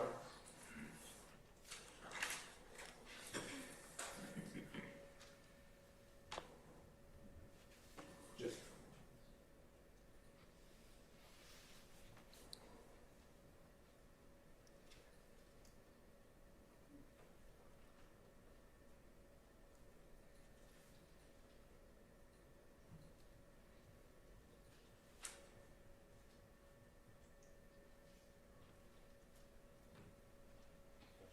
Just a few more questions for you, Mr. Robertson. When you were, and I'm turning your attention back to the April 12th, 2015 shooting to which you responded as a crime scene tech. When you arrived to the intersection of the Harper and Browns Mill Road streets, was there a white Dodge Nitro anywhere near that scene? I don't recall. Do you recall when you arrived to the Harper Browns Mill Street intersection, if a Walter Murphy ever came on scene to tell you he was shot at, that he shot at the blue truck?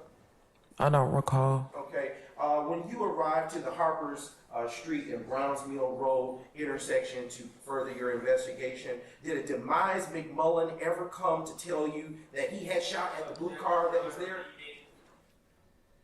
I sustain the objection, Mr. Foreman. That was Mr. Sharp. I'll rephrase, Your Honor. Okay. Do you recall when you responded to the Harper Street Browns Mill Street address, a Demise? Objection, Your Honor. Basis. U.S. Constitution. Try a little harder. Now. Overruled. Overruled, sir. I'll continue with the question. Do you recall if a Demise McMullen ever came to tell you at the Harper's Street and Browns Mill Road address intersection that he had shot at the blue car that you had processed? Your Honor, no, that would call for hearsay. I sustain the objection, Mr. Foreman. Did a Demise McMullen ever arrive to the crime scene that you processed at the Harper Street and Browns Mill Road intersection? I don't recall. Okay. And final couple of questions, Your Honor. You said that about 5 minutes ago. So come on, let's wrap it up. Yes, Your Honor. Yes, Your Honor. Did a Rodney Allison or Kevin Treadwell ever show up to the Harper Street and Browns Mill Road while you were processing the crime scene? I don't recall.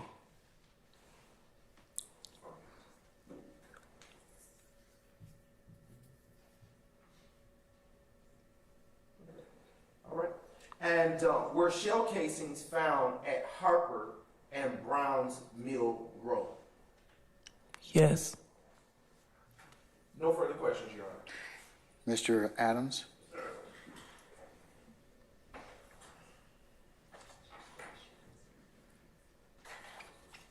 You asked a couple questions about who did or didn't show up at the Brownsville location. Let me ask you something.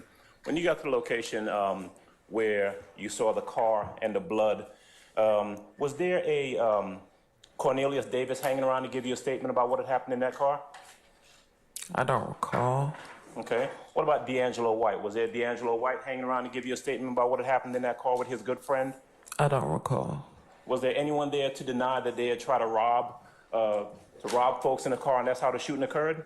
Anyone there give you any statement like that? I don't recall. Okay.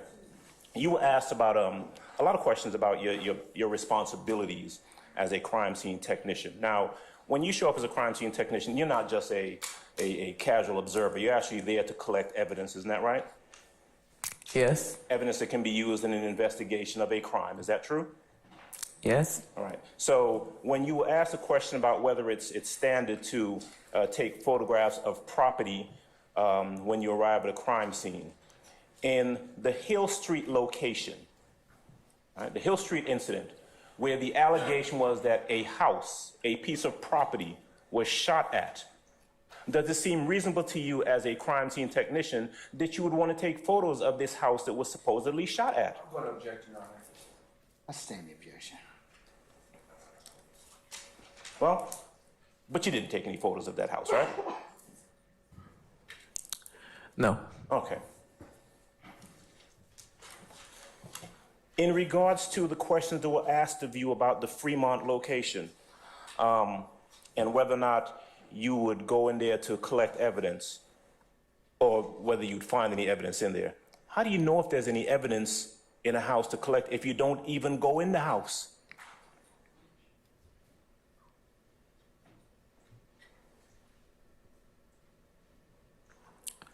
I was directed to this car.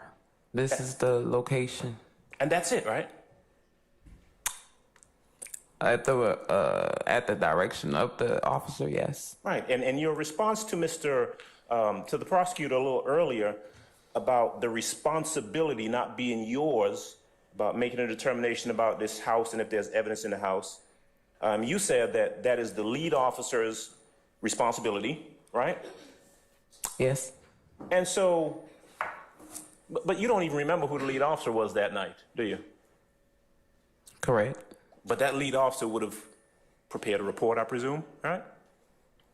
They normally would, Correct. right? They normally would, right? Correct. Okay. And that, whoever the lead officer is, although you wouldn't be able to come in here and tell us about why police did or did not go in a location where a car that had been shot was found in front of, the lead officer or detectives or police officers would be in a position to tell us that, right? I don't object, Your Honor. That calls for speculation. I stand the objection.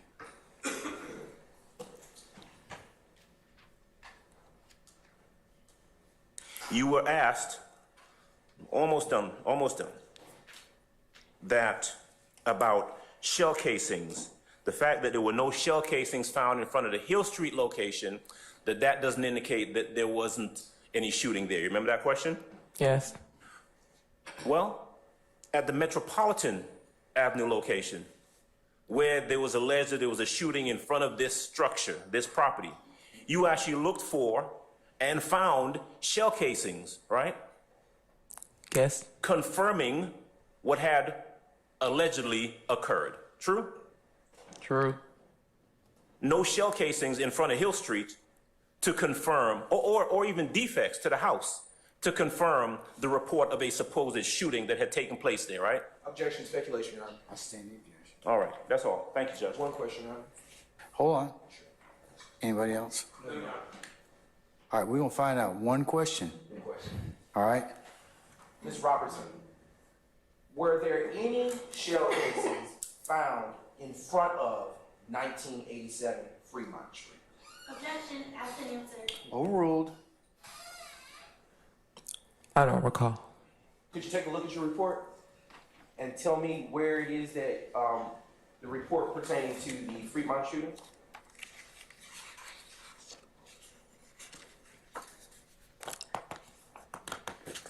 And I'm looking to see if I found shell casings in front of Fremont. 1987 Fremont. No.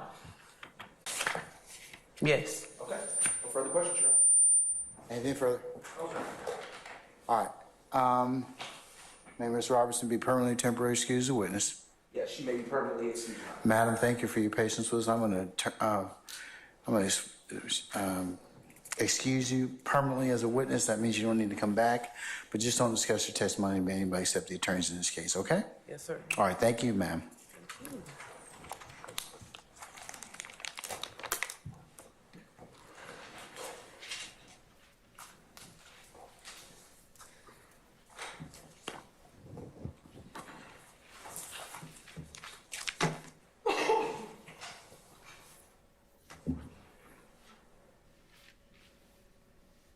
All right, call your next witness.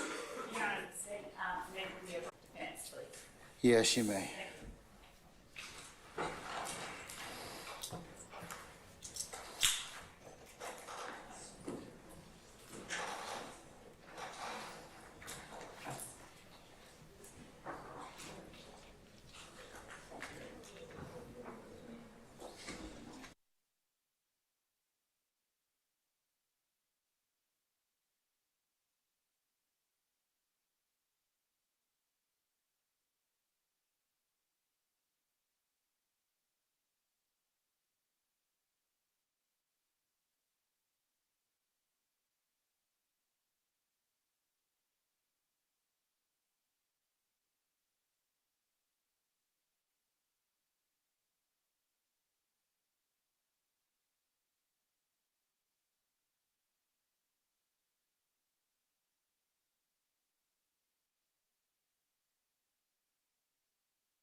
about 10 minutes, and then we'll reconvene. All right, we're in recess.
All right, is the state's next witness outside, madam?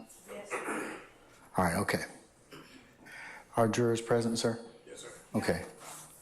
Madam, Would the court address the matter that we requested consideration for in terms of what, madam? the next witness image and if the court would like to see the witness personally, we ask that the court allow that to be done outside. Madam.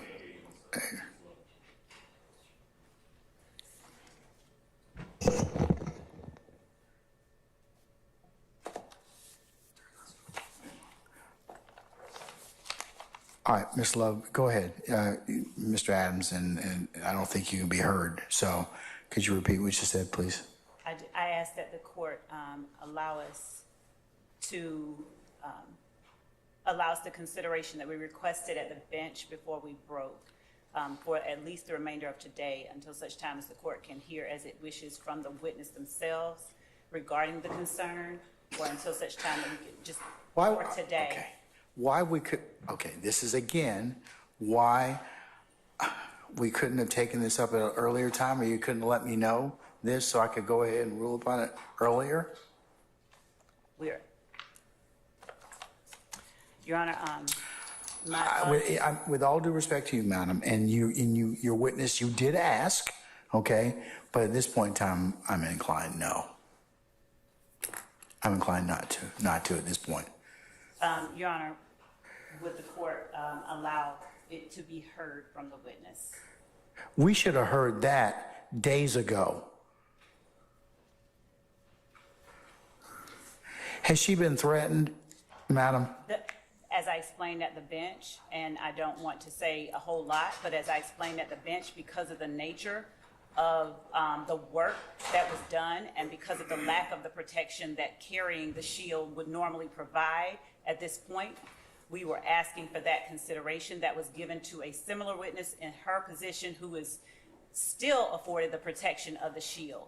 So we asked for that reason because of the extent of the involvement that she had in particularly sensitive matters that she will go into today and that the court can hear before the court makes a decision about the rest of the week.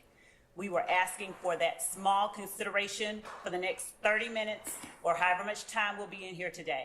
Madam, I am supposed to have a hearing on that. I am. You know that under Rule 22, I'm supposed to have a hearing on that issue. Your Honor, if there was a media person who was insisting on that, but Your Honor, there's just not, we've talked things over with the media previously about other matters, and they don't have the objections that counsels for various and sundry defendants are leveling. They don't have those objections. So they are the ones with that ability and with that right with respect to Rule 22. And they have not been leveling those objections. All right. So, Anything further no, we're just asking for that consideration. from the defendants? Anything further? Counsels? Other than what was talked about at the bench. Hardening guns of caution, Mr. Matthews. I certainly don't want to put anyone in the particular position of being targeted, and I believe that This witness. for this particular witness, I believe that that is a grave concern, given her involvement. So I'm gonna err on the side of caution. Over your objection, I'm gonna allow her to her face not to be shown, but she can be videoed. She can be audioed to that extent. All right? Thank you, Your Honor. All right, summon your witness. Which, Oh, hold on, wait 1 second. May I do that? What is it, Mr. Steele? I'm sorry. Sir, I just wanted to perfect my objection to the Daubert hearing not being held. I thought you did that at the bench. No, we took the break, not we. You. No, I thought you did that before we took the break, because you did say about why you objected, and you asked me to have a Daubert hearing. I told you that given the citation I was given, and you cited to me Harris in terms of your position, It was the court's position, taking a look at United States versus Ware, that the Daubert hearing was not necessarily required, that the state still would have to prove the foundation as to the requirements and admissibility in the court's gatekeeping function. And I'm sure that if they don't prove that, you will ask me to exclude that witness before you have an opportunity, and you'll still have the ability to voir dire that witness. Can I just simply put this on the record then? Understand? Yes, absolutely. But I wanted to let you know that's what I heard at the bench. So what else did you did not tell me? Okay, so I think you know. I think we discussed at the bench. It wasn't me, but there's no report that I have from Detective Gates. Okay, we took up that already as well. This is what Okay, and the report issue was that this witness does not have a report. I know that you've objected in the past that there should be a report. If a report winds up being tendered, I will certainly address that on the spot. Understood. And under your order of Harris versus State, you put it in written order in this case. You said that the experts have to have a report. That's what the Supreme Court said. It's not mandated by the statute, but it's a better course, and we encourage that for our trial. Yes, and you have made that abundantly clear through the experts that have testified who did not have a report. So I've noted your objection, sir. Then that coupled with no CV until today of Detective Gaither, and now You have a CV now. then You had the opportunity. When did you get it? today What time today did you get it? or last night, Are you sure that you didn't get it at some time during discovery? 9:04 this morning. Was it tendered during discovery at any point in time on behalf of the state? Oh, I'm sorry. I thought you were talking. State, was it tendered at, I cannot say with certainty. tell me what date it was tendered? I don't know. And that's what we're trying to see. We're looking right now, Your Honor. Then It is a single page, and it is the document that they do have now. That's not the point. And I know that I'm looking for what the court has asked me for, and Your Honor, I'm looking at, it was. it may have been, May I make the two more points, Judge? And Or there- wait? As she's thinking, yes. Just for clarity. And then we are, as opposed to United States versus Ware, which was cited by the state, we are challenging qualifications and reliability and helpfulness. And the reason I say that is because in Ware itself, this may not be an exact quote, but it's very close. Daubert hearings may be helpful in complicated cases involving multiple experts. In the same section. Multiple experts, but go on. You have to also, multiple scientific experts. Well, in this case, I have multiple experts, and we're going to have the blending potentially of a fact witness and an expert witness, and you already said we're not doing that. We have to have a demarcation. It's just a lot of information, and I don't know what the expert is going to do that's in addition to and not cumulative of people you've qualified over objection. Detective Dennis, Detective Viverito, or Investigator Viverito, Detective Belknap, who testified, and Detective Underwood. So, Your Honor, at some point, to me, you should, respectfully, we should hear why this is not cumulative. And that's what my objections are. And I appreciate you letting me make the record. You're welcome, sir. Not a problem. Madam, did you wish to be heard on that last issue of Mr. Steele? Your Honor, I was just going to say that we've not yet, the jury hasn't heard from anyone except Detective Belknap at this point.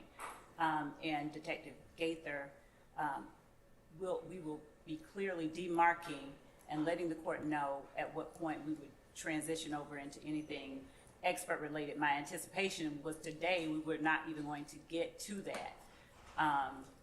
that point. So is the, Specifically I'm sorry. here- Go ahead. She is specifically here, in addition to giving her background, what her training and experience is. Of course, she has to introduce herself to the jury, but we specifically are here to engage this witness regarding the Dexter Montgomery shooting, that she was one of the ultimate lead investigators on that case, was turned over to the gang unit, and she worked that case, and we are So is she a fact witness She is, yes, she will for be Dexter both. Montgomery? Yes, she is in fact a fact witness for Dexter Montgomery. And, she will be tendered later on as an expert. So she's not so at this point in time, she is not, We will not be eliciting expert testimony from her today. We will not even be tendering her as an expert today. well, I still need to read the admonition, don't I? I don't believe so. I think it's at the point where we stop and start getting into the different, testimonies. Like when I stop with the fact, testimony and get into tendering her, asking the court to have her admitted as an expert. I think the point at which I asked that she be admitted as an expert is the point at which the court rightly give the demarcation admonition, if you will. Because everything that she's going to talk about, at least today, first, will be background and fact.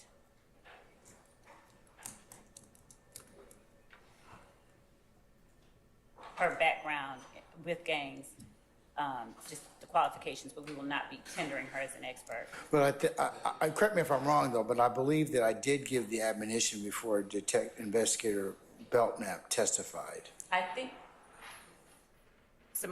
Ms. Hilton says that you did, but I'm not certain that I remember the exact circumstances, whether she started with the expert and then went into fact. I think she started with the expert and went into fact. I am going to start with fact, so she's just a regular witness, and until such time that the state asks that she be admitted as an expert, I do not believe it's necessary that the court even broach the subject with the jury. I think. All right. Okay. Thank you. Yes, Mr. Short. I just want to remind the court of one other issue, just in case it comes up. I brought up the issue last week about, or actually on Monday, I believe, about Investigator Robinson and the issue of an internal affairs investigation. And Yes, I remember that. ordered the state, and the state indicated that they may very well go into that, and you ordered the state to hand over all files that would be Brady material and hand them over to the defense. We have not received any of those files yet. So I just wanted to bring that to your attention in case the state starts trying to get into some of those things, that we have not received anything as of yet. That's with, Investigator Gaither took over this investigation from that individual, I believe. So, Your Honor, we will do we have, well, I said independently, have you found or located the internal affairs? We had to ask for it. We didn't have it, and I believe that we did request and receive some documents Okay. that we will be providing to the defense, but we won't be getting into that person at all at any point today either. So It still needs to be turned over. So, Mr. Short, would you just remind me again, okay? All right. Anything further? Just for the informing court, the fair court, we have motions outstanding if it's going to be impeachment for Mr. Walter Murphy. The redaction. I expect that to be done, and you all should probably work that out. I've seen plenty of conversations about it, but you all need to gather your heads about it in terms of whether or not, because I thought my instructions were pretty clear. we won't be bringing any of that before today is up. So I believe that more. Now, Ms. Love, I'm gonna tell you, before it comes up, you should have redacted that particular, parts that the court has instructed you. If you have difficulties, then that should be put into writing, and I should be able to decide about that. But I believe I ruled upon all of the Murphy statements. They added more. That's all it is to it. Your Honor, there's some additional, I saw that there. some of it's in conflict with what one defense attorney asked for. And so the state is confused. So Mr. Shard in his motion asked for a particular portion involving Mr. Murphy to be redacted. Now Mr. Steele is asking for it to be in. We took it out. We already did the proffer. We sent over the redactions as ordered by the court. Mr. Steele, this morning when we talked after he reviewed, had some objections to what has already been redacted. And so we disagree. And so I don't think there's anything except for the court to hear those disagreements, because at this point, we disagree on these additional redactions. But we have done them pursuant to what we've discussed last week, earlier this week. Those are redactions that have been already turned over. And Your Honor, we don't, like I said, we won't be tendering those if the court will allow us to begin with the witness, and we can, if the court will allow us to further address those matters at the close of the, whenever the court sees fit today. I'd ask that the court allow us to do that outside of the jury being here.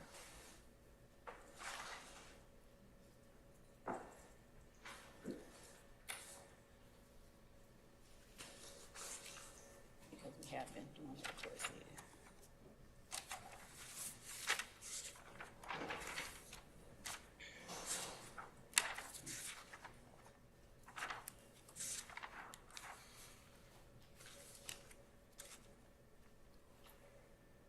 But we won't, yeah, there's no need to,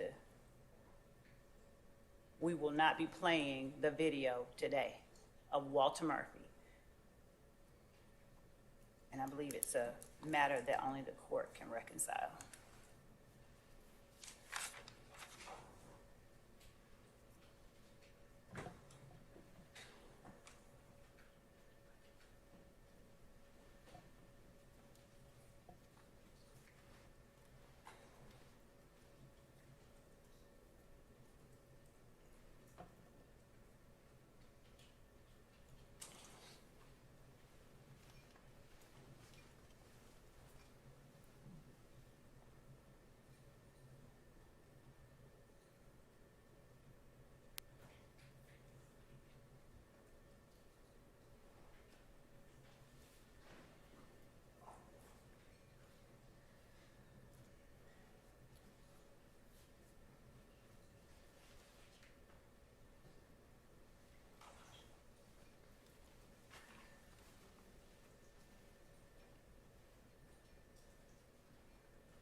When do you think you're gonna get to these, Ms. Love?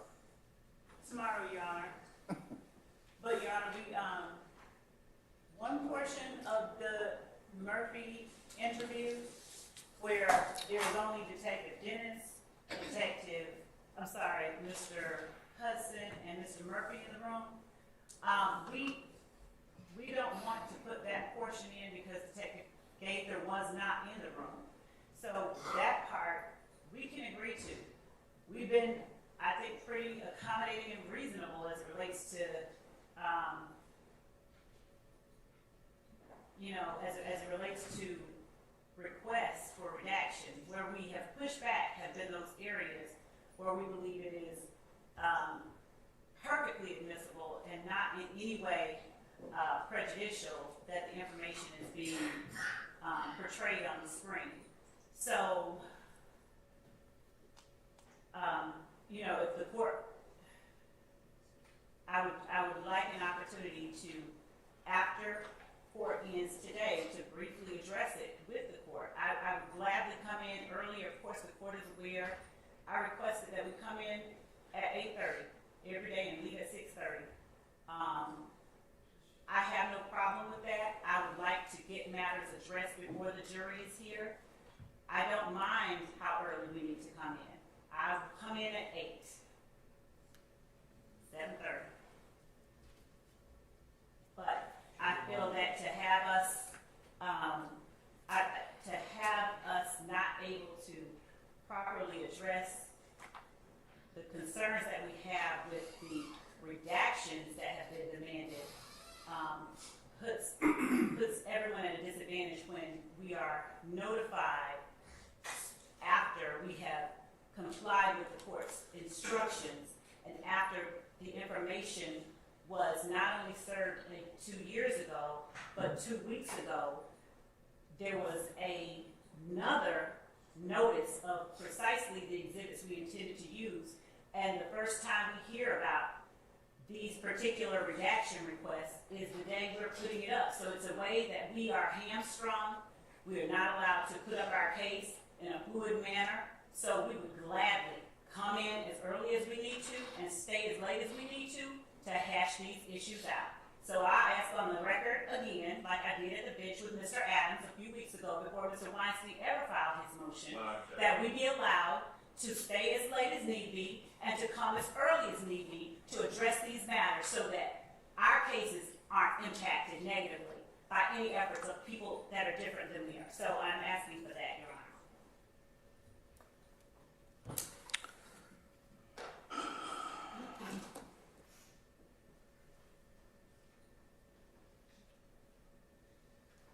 I'm going to dismiss the jury for today. Sergeant Ingram, summon our jurors, please.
All right, thank you, Sergeant Ingram. Ladies and gentlemen, please be seated.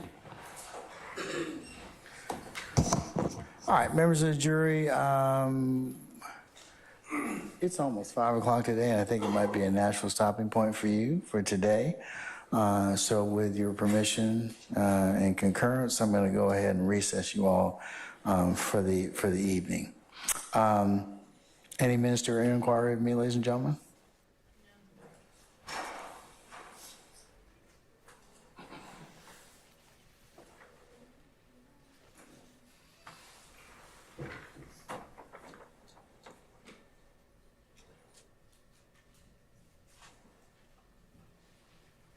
All right, then, ladies and gentlemen, consistent with my earlier directives, what I'm going to do is I'll have you come in tomorrow morning for 8:30 for an anticipated 9 o'clock start time. Tomorrow is an abbreviated day.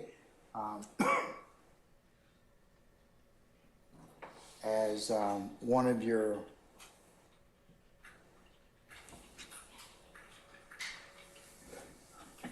members has an appointment, so we're going to recess around 2, okay? To allow that individual to get to that appointment by 3.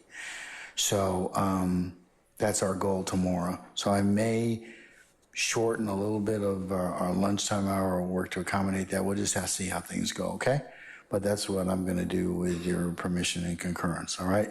And then Friday, the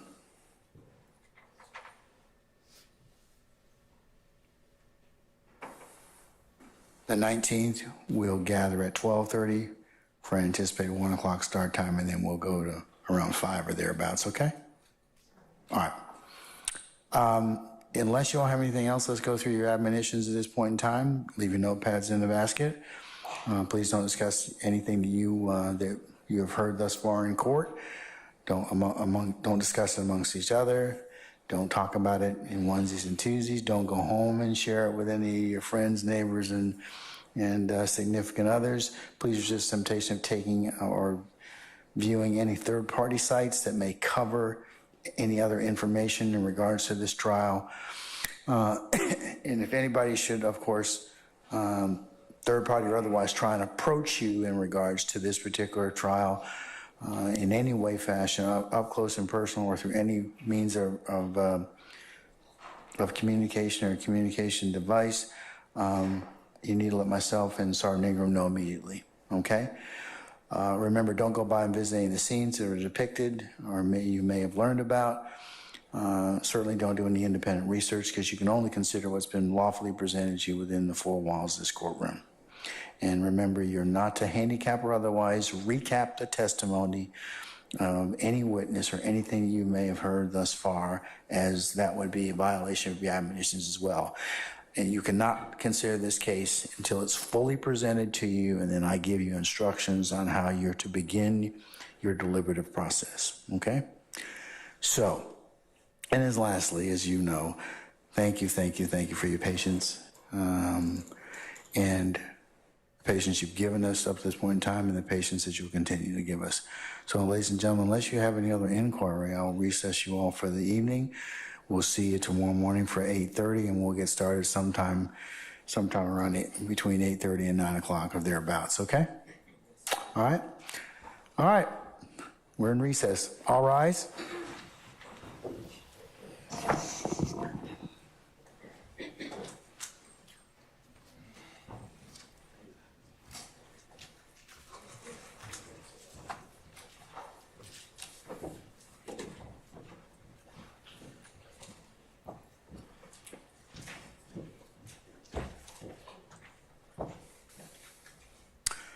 Okay, ladies and gentlemen, please be seated.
they include you on Williams' motion number 50? Redaction is out of court statements. Did they include you on that? Did they include you on the email? Let me check that out. If not, what I'll do is, if not, I think you work. I'm going to make sure. I'm going to include as an course exhibit in order. So.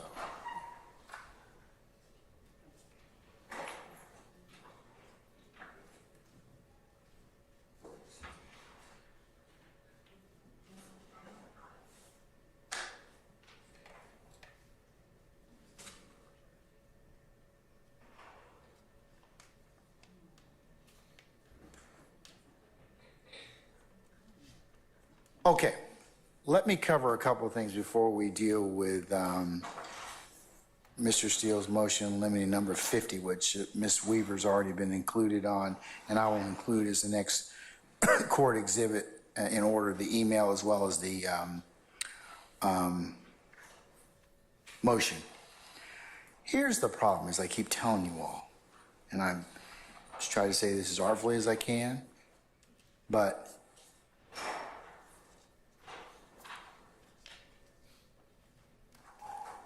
the challenge that we've been having thus far is that while you all are advocates and think that your position is one that you may be able to introduce evidence, if there is a disagreement, I have to take it up.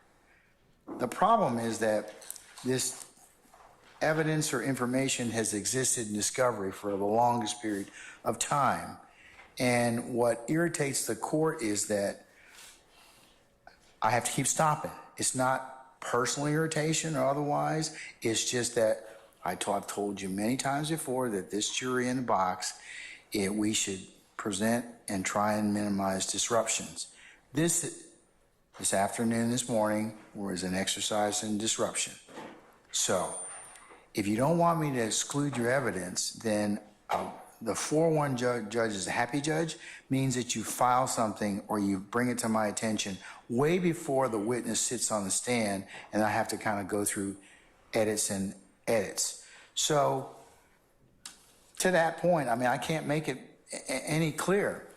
And you all are really trying to work yourselves into working on the weekend, because that's the only way I'm going to be able to get through this stuff, is that I'm going to have to excuse this jury, and we're going to work on the weekend to get this done.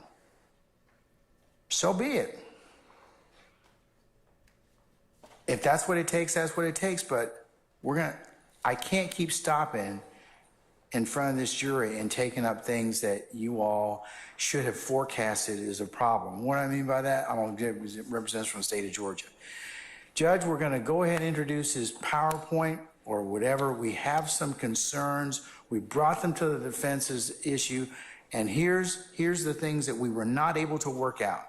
Because remember, you all are seasoned advocates. This is not your first trial. It's not like you don't know what you think is going to be admissible or not. And if you're uncertain about it, that's why you file a motion in limine. The defense has done so on many occasions. But you all drive the kind of the train in this, because if you don't present it, then a lot of times they won't know that there's a problem. Or, as I mentioned earlier, the exhibit changes or you add additional things and they don't have the opportunity to take it up. That's why I'm telling you that it's a problematic issue. So that's what I mean by being forewarned. If you don't talk to your opposing side about this, that's where you're going to run into problems. Because I'm just going to start saying, well, if you haven't talked about it, it hasn't been presented to me, and the jury's sitting in a box, I'm going to exclude it. At this point in time, I am very frustrated, to say the least. And I'm just telling you that being forewarned is more than just 10 minutes before we go out, or coming early or staying late. There are some 30 people that have to get in this particular spot in one time. And I can't blame you all, and I won't blame you all because the law doesn't prevent me to do that, for not being in the proper place and space you're supposed to. And there are a lot of things that happen because all of us have been, and the court is very sensitive, having been a trial advocate going from courthouse to courthouse, parking lot to parking lot. I understand what it takes to get in this courthouse in the morning. But you all have to be here a lot earlier, and you need to be sitting in your places. We need to be waiting on them, shouldn't be waiting on you. There are at least 6 sets of lawyers that have to get here. And you all should not be just sitting down when I get here. If I tell you to be here at a particular time, please be here and be in place so that I can go ahead and start. Because we eat up time that way. And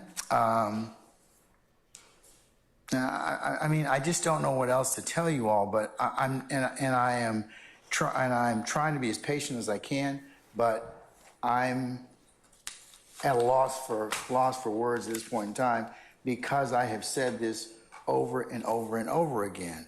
So if you don't want to see contempt, if you don't want to see us working on the weekends, then please change what you're doing. And Mr. Starr, the inquiry I made this morning is a valid inquiry.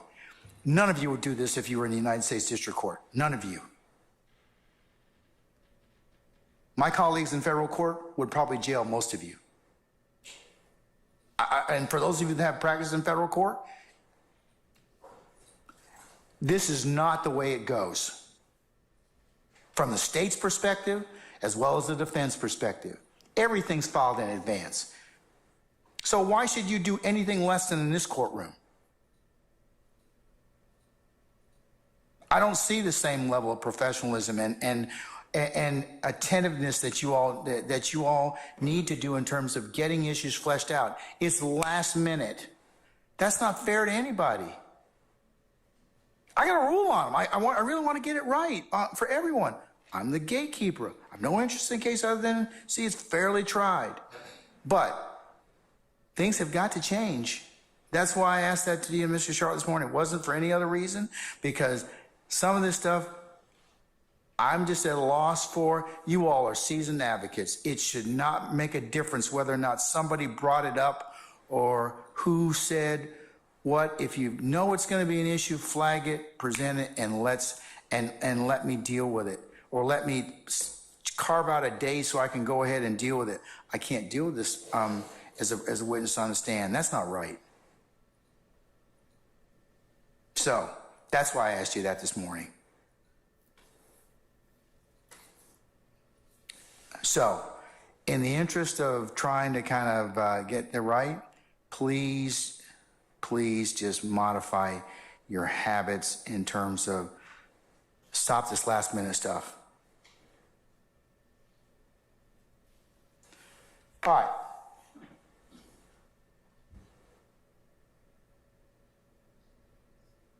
Looking at motion in limine number 50, the redaction.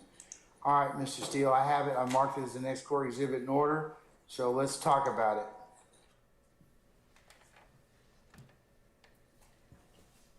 So in paragraph number 1, you were saying this is the statements that were made on August 18th by Mr. Murphy? Correct. And you're saying it doesn't comply with my prior court order that all statements made by non-witnesses be redacted. So those were supposed to be redacted. All right, there's discussion you indicate regarding unrelated crimes that are not redacted. That's true too. So, and then the state redacted the exculpatory Brady evidence that Mr. Copeland, not a co-indictee, killed Mr. Thomas, and this is not speculation if it's co-conspirator hearsay. So let's just break that down. What about the unrelated crimes issue?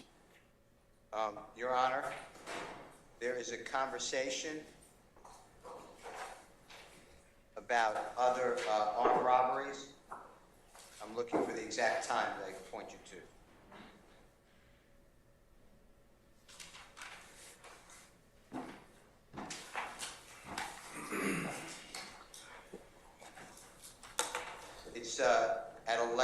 redacted version that we received this morning from the state. It should be at 11 minutes. It starts at 11 minutes. And again, it's Jacoby Hudson speaking. They talk about sex crimes, and then they talk about who shot somebody in the hip. Going to get life in prison. They carjacked a federal agent. He has so many charges. Jacoby Hudson, the lawyer, asked if they're prosecuting that case. Okay, so And to me, that's from 11 to about 13:56, right? yeah, that's Okay. Is the state seeking to introduce any of that? Your Honor, the state asked that the court hear that information before we make our argument. I asked that the court actually, that's not my microphone. We asked that the court state be allowed to play the segment that we have just been. What's the basis for its admission? Why do I need to hear it? I can read it and say, I can read it and tell you it probably doesn't have anything to do with what we're covering. Well, Your Honor, the court and counsel are aware our rules of evidence favor inclusion, and this is not inadmissible. There is nothing inadmissible about these portions that were brought to our attention, or else we would have flagged them. We've actually agreed to take out things that were not permissible. It's not relevant. From the beginning. It's not relevant. How is somebody about this conversation relevant for anything? Your Honor, What does the carjacking with a federal agent have anything to do with anything? Your Honor, as the court recalls, when we last time excluded a chunk of information and attempted to play portions that became relevant when a witness got on the stand, we were denied the opportunity to do so. That is why we are asking that the court not whole hog grant chunks of information be excluded without hearing the chunks of information and allowing the state the opportunity to point out the portions where we disagree. We're not going through what we're going through this morning, Ms. Love. I'm sorry. I am sorry. We're not doing that. I excluded that because look, I had made my ruling on that particular issue. So I'm not going back and talking about that. Your Honor, I have a question for the court, because I think that the state. I already ruled that we were going to exclude that particular portion. I ruled on it because we had argument on it. So Your Honor, yes, sir, yes. So, Your Honor, the state just wants some guidance from the court. And the reason why we're asking for this guidance, Your Honor, is we have your administrative order that was filed. And what the state did, especially, and we're going to speak specifically about Dexter Montgomery. On April 4th, as the court instructed, we turned over all of our evidence to defense counsel that we were going to use, everything. That included all these recordings that we're talking about right now, that included what you excluded, the portions that you excluded earlier. We turned that over on April 4th. We received one motion in limine about redactions. That was what Mr. Shard filed on behalf of Mr. Stillwell on April 10th. Then we got another one this morning on April 17th.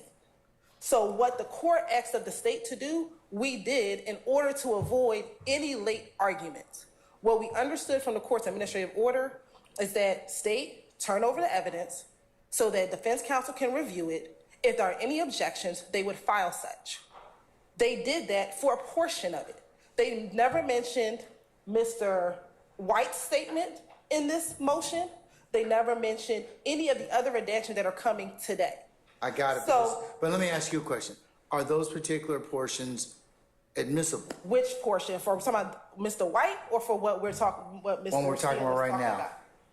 We have to go look at the earlier portion. What we have in the earlier portion of this statement, I believe it's the August 18th statement that we're referencing, is that in the room is Mr. Hudson, Investigator Dennis, and Mr. Murphy, and they're talking prior to the interview starting. Some things are relevant, some things are not. We need to look at it and decide. But that's what you should have done already. But we just got the information, Your Honor. We didn't know. All right.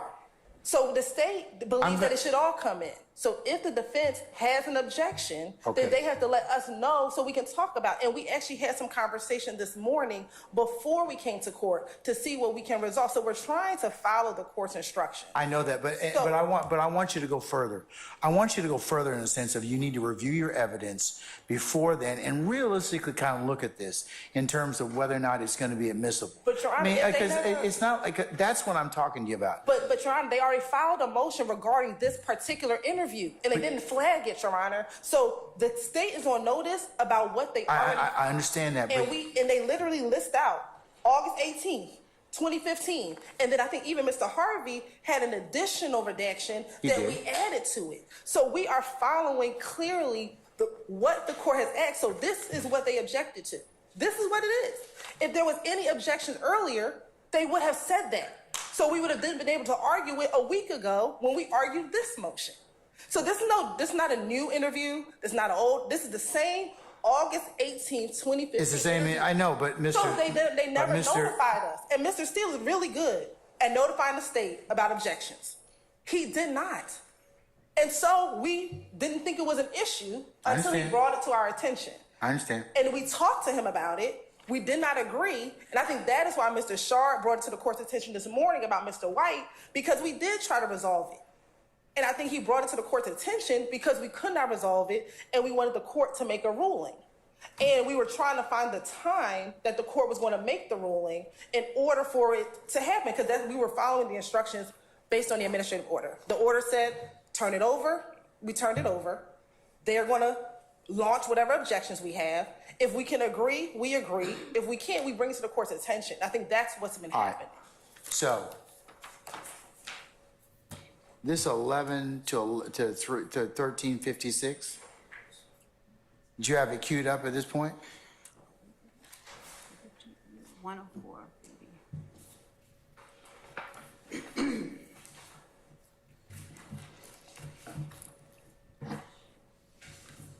I understand what you're saying, Ms. Hilton. You're saying that two defense counsels have differing opinions as to what should be redacted or included. That's a different portion. That's not even this portion right here. That's later on. And we redacted based on this what now another defense counsel wants in. But again, we were not put on notice so we can have that argument and hash that out. So we're trying to follow the court's instruction. We want to move this case along, and we're not trying to prolong it. But there are going to be times where the state and the defense are going to disagree, and we just want to make sure that we are properly following the court's instruction. And that's what we want to make sure. And so we just want guidance from the court. Try not to, okay, I understand that, Ms. Hilton. Just try not to do that like hours before I need to come, because that should not be what I'm feeling right now, that's more the rule than the exception. And I don't want to and the court doesn't want to do that anymore. So what I'm asking is, if we disagree, if we talk about it and we disagree, should we then notify the court that we've discussed it and we still disagree and we think there needs to be a motion? I mean, we need to have a hearing, excuse me. So I just want to make sure that the court, before coming to the court, is fully aware. We've talked about it, we disagree, we may need a hearing so that the court is aware. So I just want to make sure we're following. The earlier the better, because then I decide whether or not the jury comes in that morning, how long we need to do it. Do we need to work the weekend? What time do we need to come and deal with it? But the more in advance I get a chance to look at it, like I said, And I believe that Ms. Love. but this is not the way to do it. This is not the way to do it. And I think we tried to make calls earlier this week to defense counsel. Those calls may not have been returned, but I know that Mr. Sharp was dealing with some things as well. So there could have been a variety of reasons why those calls were not returned, but we were making calls as well to get this resolved in advance. So we want the court to be fully aware. We're not trying to wait till the last minute. Trust me, we are not trying to delay anymore. We want to get this case moving along, but we want to make sure that we're following the court's instructions and not having evidence excluded after following the court's instructions.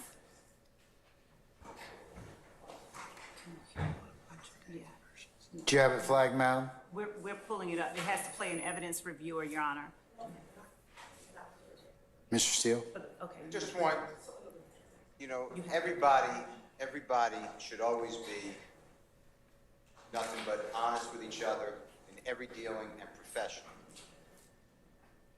And I think that members of the state have done that and will continue to do that, and I know that the defense is trying to do that all the time. But I do want to raise one thing.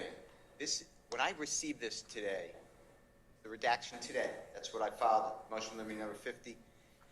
You already ruled on motion limiting number 47, which I filed on 4/9/24. And I specifically wrote in paragraph 2 that the state has indicated it will potentially use interviews and proffers of Mr. Walter Murphy, which is what we're talking about, as exhibits at trial in the above referenced case. Then I wrote, Mr. Williams respectfully requests that, well, I wrote, without Attorney Hudson, becoming a witness in this case, Mr. Williams respectfully requests that these portions and any other similar portions where non-testifying third parties make statements on the recording be redacted. This includes, I also wrote, any jail calls. The admission of any non-testifying third party at a proffer setting or meetings with the police violates Mr. Williams' constitutional rights and Confrontation Clause as well as inadmissible hearsay declaration. You granted it. The state today, and I'm not casting aspersions, when they gave the redaction, I was surprised because all this that I have in there, except for the Brady and except for the Mr. Copeland shot, God forbid, shot the man, it's Mr. Hudson. You've already ruled it out. So for the state to say, and I'm not saying they're saying it wrong, maybe they forgot you ruled, but those are all the issues. Mr. Hudson and Detective Dennis, I know you haven't seen it, I guess they're friendly. They get into a major discussion throughout this interview. That's what I flagged. So I wasted my time today to do what you already ordered because you want to have it in writing, and I'm trying. I understand it, and that's it, and that's all that there is. So for the state to say they got it today, or there's conflicting, it's not conflicting. Mr. Sharp, Mr. Harvey had issues. I had these issues. I did rule upon that earlier, State. So I mean, in terms of the statements involving Mr. Hudson. So, Your Honor, I think the court should. I'd ask that the court respectfully look back. We carefully. Ms. Hilton was here that day. I was not, I believe. And Your Honor, the court, Ms. Hilton took diligent notes about what was to be excluded. I believe that the resolution to what we disagree on would be sought in what the court said on the record. We took out the portions that the court ordered that we take out. Respectfully, Your Honor, I'm certain that there are areas where people can disagree, but I do know that we have been working very diligently to get those redactions done at her urging, as she was the one here listening to the court. So I'm not certain if there was a miscommunication, if one lawyer heard one thing and another heard something different. Perhaps the answer lies in the record itself, but we took out the portions we were ordered to take out. And as it relates to other matters, Judge, we do not have an agreement. We cannot agree on what we firmly, the court said that we should recognize things that might be a problem. We did, and we don't disagree on those. But the portions that are absolutely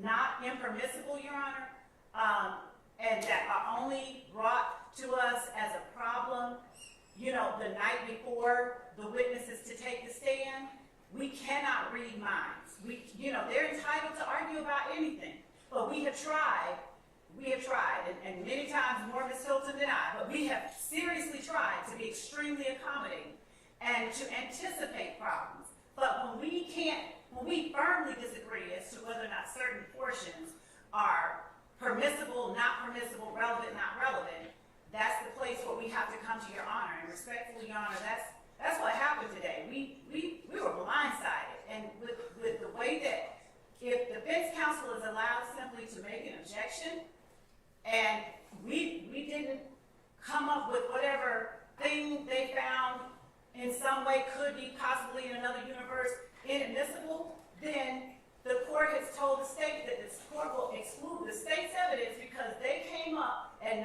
9:46 p.m. the night before after having this stuff for 2 weeks. And after hearing cross-examination of D'Angelo White, Your Honor, where Mr. Atkins specifically confronted Mr. White with the very statements they are now asking not to be included. The very statements. He literally verbatim asked Mr. White, over no objection from either of the defense, these exact statements, and now they want to keep them out because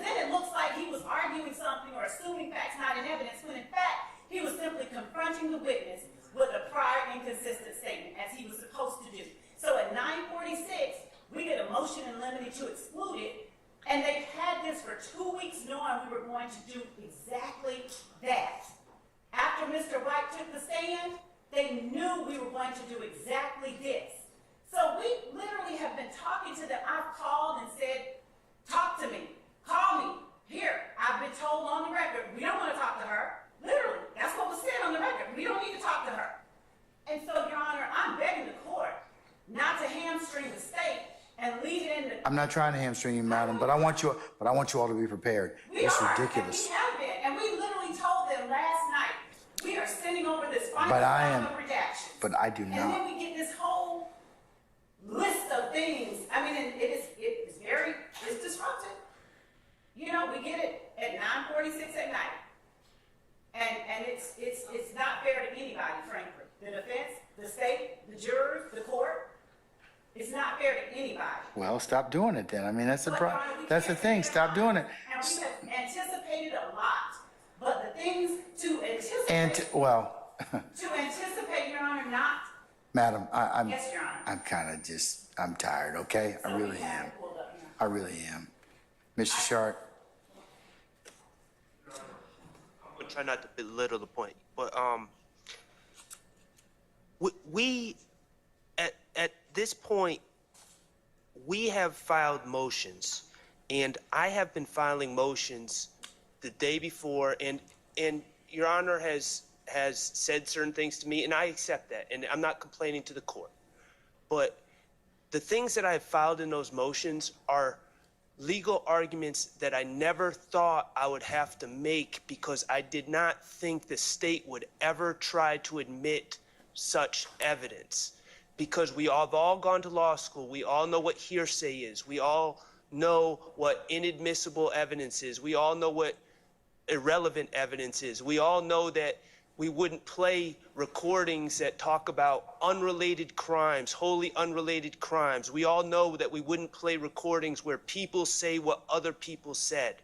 So that's, respectfully, Your Honor, and maybe I haven't articulated, that's why I haven't filed these motions. But when I see the state put in their anticipated evidence coming forward through Investigator Dennis, a PowerPoint presentation that is just full of hearsay and full of incomplete, irrelevant, extraneous information, then I actually was put on notice at that time. I said, the state really thinks there's no rules to this. So I really need to start flagging everything.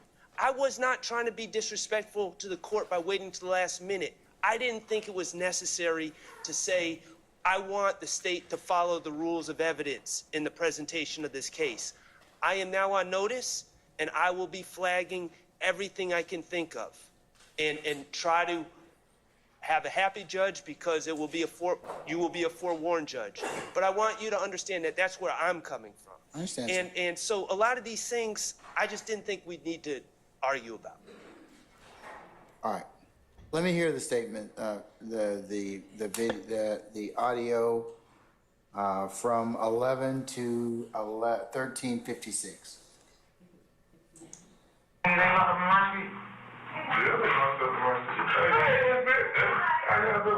Hey, old school here. What's up? Now, that was my favorite investigator when we was at prosecuting. We was knocking about. I heard you in the homicide now. Yeah, I am. You were on the freeway. 6 crimes. I know me. I think you said 100 and how many? You talking about David? You know David? I'm glad he right in the door with me, bro. He done. Hold on, is that on? Full TV, full the officer. Yeah, because you want to know what? Because he gonna be there for what? Is that what Carlos? Dave, that ain't light skin, tall skin. Nah, Dave, he brown. He about Joker place.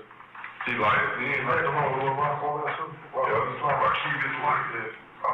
And Mama Crew. Yeah, you got the coolest guy. You smart, son. He's slim, skinny, tall. Yeah, he got shot in the hip by a homo. Yeah. That's exactly what they said, too, in the dome. You gonna get my life. They carjacked the federal agent. Yeah, I heard that. Bro, what did you do to have 100 and something charges, bro? Murder, 3 home invasions. I'm saying, babe. 5 on that. Yeah, they was just, you got a card? So they was just, when he just working on every day doing shit, basically. So he did all this in one day? No. Appreciate it. Baby, he was playing Grand Theft Auto in real life. They what? Basically, they were. Oh, damn, they on camera. The young nigga shot out, bro. He shot out. He shot out. Appreciate you, my guy. He don't got it all. He just got a little boy moving. Well, honestly, they just got over. They went over. Like, they was not thinking it was serious, I guess. Gabe ain't prosecuting that, though, is he? Is he prosecuting that? Probably serious. Who was Gabe? The head game The prosecutor. head of game. He damn sure like that. Didn't play games. You heard me? I told him, like, said, oh, damn, what they say. Hey, them folks ain't really. Shit, the real you know, with me, Gabe, and Lance, you old school. You know what's happening. That's what I was. Y'all want to see, I did. Yeah, Lance Cross, knew that folk ain't got no goddamn trying to. Everybody. But Scott Street, You want to know what? Because everybody. leave. Everybody on what you on. But shit, Like, and then we were trying to, like this, I don't know if you ever met, AJ and Mike Millard. Mike was cool as hell, man. I know Mike. Only give us no chance. Man, they don't want to move up. Like, the real nigga, he don't really want. Like, I was still doing, like, petty drug cases, death cases, in the unit. Yeah, but then, Gabe was, like, having me doing the, you remember, I did all the pre-lives, I was signing off on the pen records, everything. Shit, I spoke the language. Hey, you gonna ask someone to investigate that other thing? Talking about what we talked about? Yeah. I told you, you need to think about Blake. So if that means that you can see your son, you need to talk to them folks. Alright? I told you I'm here. Alright? So. Yeah, I bet you ain't no murder happened at the club. I don't know if you got it. Everything. I think you got it. I think it's 2 niggas got shot. And it's the club high. Just hang on. Hang on. That's what I told you. We'll get that person in here who handles that case. Question though, these folks don't get the chance to see that though. Don't y'all just keep this right. Yeah. Like, I don't want nobody, like, no defenders, like, seeing that, that Wallace Murphy out here telling me, no, then I ain't gonna let tell. This is something I'm gonna put it like this, and this on the record, off the record. I grew up in the streets. She grew up in the streets. She from the south side of Chicago. I'm from the west side of St. Louis. I know Same thing. It's the same city. I know how the street go. We not the ones that will put your business out there. If y'all pillow talking with people in the cell with you, your girl, the one cat that you think is your homie, y'all tell that. You wanna know what happened? When you get up in it, No. Listen.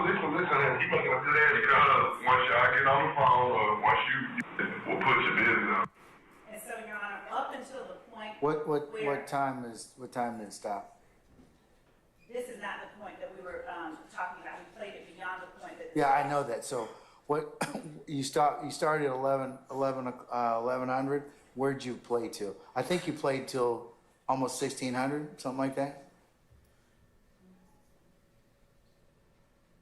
We played till it looks to be 1607. Okay. And Judge, the point up until where you hear Mr. Your Honor, could the court indulge me for 1 moment? Yes, ma'am.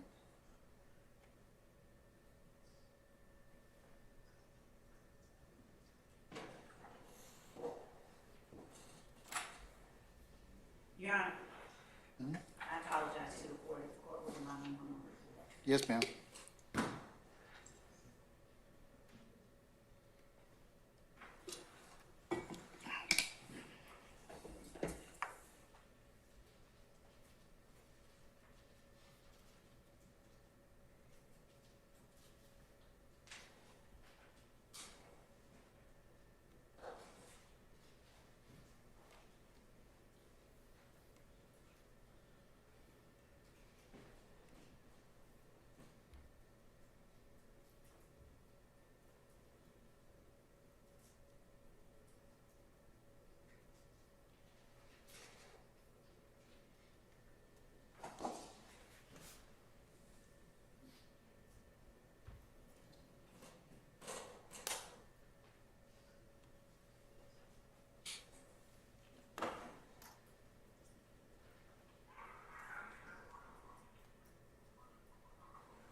And I sincerely apologize to the court for taking up more time than I should be.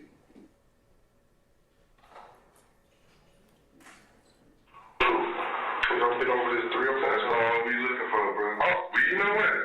Come on, Dennis. Y'all already know the truth. Y'all don't understand it. He know it. Well, I should say, if you gonna tell it, then you got to tell it. I just want to protect him now. I told Gator, like, y'all look out for him. Like, y'all need to be doing decade behind ball. If he's gonna tell y'all, because. But also, we don't have, all we can do is make a recommendation. Hey, y'all, I've already called Gabe. I was just talking to him in the lobby. You know, that's still like a big brother. I was still in the unit with him when I was prosecuting. What did he say? He said it's good. He said it's good. And so, but I told him that y'all can't, like, grant him no immunity and then like that. Y'all just make the recommendation. Let him know what he said. Right. Okay? That's why a lot of guys think, as soon as they talk to us, He know that, though. like we got a wine where we can be like, give them a bond. Right. He know It that. don't work like that, bro. And he prepared to say everything that DK know now that shit got real. Because now, you know, one thing for him to have 2 girls, but when he finally seen that his son and his son look just like you, we told him to change your ways. But I don't know if he's capable of doing that, to be honest. Because he got to change the environment. Is this 11? Yeah. I'm sorry. We're going to vote. What is this section you're playing me now? Because I wanted to hear 11 through 1356, and I heard it already, even though. 2 South 47. What was it you were going to tell? Because I heard that. I've heard through 1607. Okay. That's what you told me. So the part that we were saying we had no problem up to was the point, and we were trying to find the timestamp where he said, I told you, where Mr. Hudson is imploring Mr. Murphy to think about his son. And that if that means he can see his son and talk to them folks, all right? So when Mr. Hudson is encouraging Mr. Murphy to be candid, that portion, up until that portion, we have no problem with. But given the cross-examination and the questions that have been asked and the answers that were given on the stand, we believe it is very important that the jury hears, because Mr. Murphy said many times, as the court's aware, he would have done anything. Well, the jury should hear what Mr. Murphy heard and how, what his reaction was, because that's what we're asking for it to be admitted for, what the effect of the words of the people around him had on Mr. Murphy, because the argument has been made already and will be made throughout this case. Mr. Sharp's whole opening was about blue denim something or another, Fulton County. And so the argument is being made that people are attempting to lie their way out of having to spend more time in jail. When you have a piece of evidence where a person whom a witness trusts is not threatening him, and no one in the room is threatening him, but he is being provided a nurturing kind of environment and being encouraged to just be honest and think about his children, the state believes that it is a very important part of this witness's prior inconsistent statement that the jury should hear. The jury should hear the effect of Mr. Hudson's words on his client at that moment. We have both detectives in the room. It's not a hearsay issue. We're not offering Mr. Hudson's statement for the truth of the matter asserted. We're offering them for their effect on Mr. Murphy, who has now come in and said something way different than what he said during his interviews. So, Your Honor, up until this point right here, up until the point where he says where Mr. Hudson tells Mr. Murphy, you need to think about Blake, the state has no problem with, because it doesn't deal with him and this negotiation that he is engaging in. They're just having small talk. We are perfectly amenable to taking out up until that point, and we will get that correct timestamp for the court and make certain that we have that to the court. I don't want to play it again because everyone is tired, but I would like for the court to at least understand that we are not asking to include everything that they want out. We are just saying that relevant portions, and of course, number one, the bar for relevancy is low, but number two, we're not trying to get in hearsay. This is things that were told. Okay, but what is it, okay, assuming Mr. Steele's time hacks are correct, at 1100 hours, 1100, somebody stops by and says hello. Hudson knows and speaks about sex crimes till about 11:15, about first 15 seconds, all right? So what does that have anything to do with this case? If that's at the very beginning, I don't mind that being out, but we can't. The problem with giving a generalized description of something that's being said is that we could end up having excluded important parts that we don't agree to and that are relevant and not inadmissible. So that's why we are asking the court not to rely on a generalized description of a segment of a witness's interview. Do you have a transcript of this particular hearing? I mean, Yes, not hearing. we haven't Hearing? had time to correct it, but we do have a transcript and we're looking at it and we can provide it to everybody in the court to make things easier. We're sending it out now. We have not had an opportunity to make sure that it's an accurate reflection of all that is said, but we will send it anyway.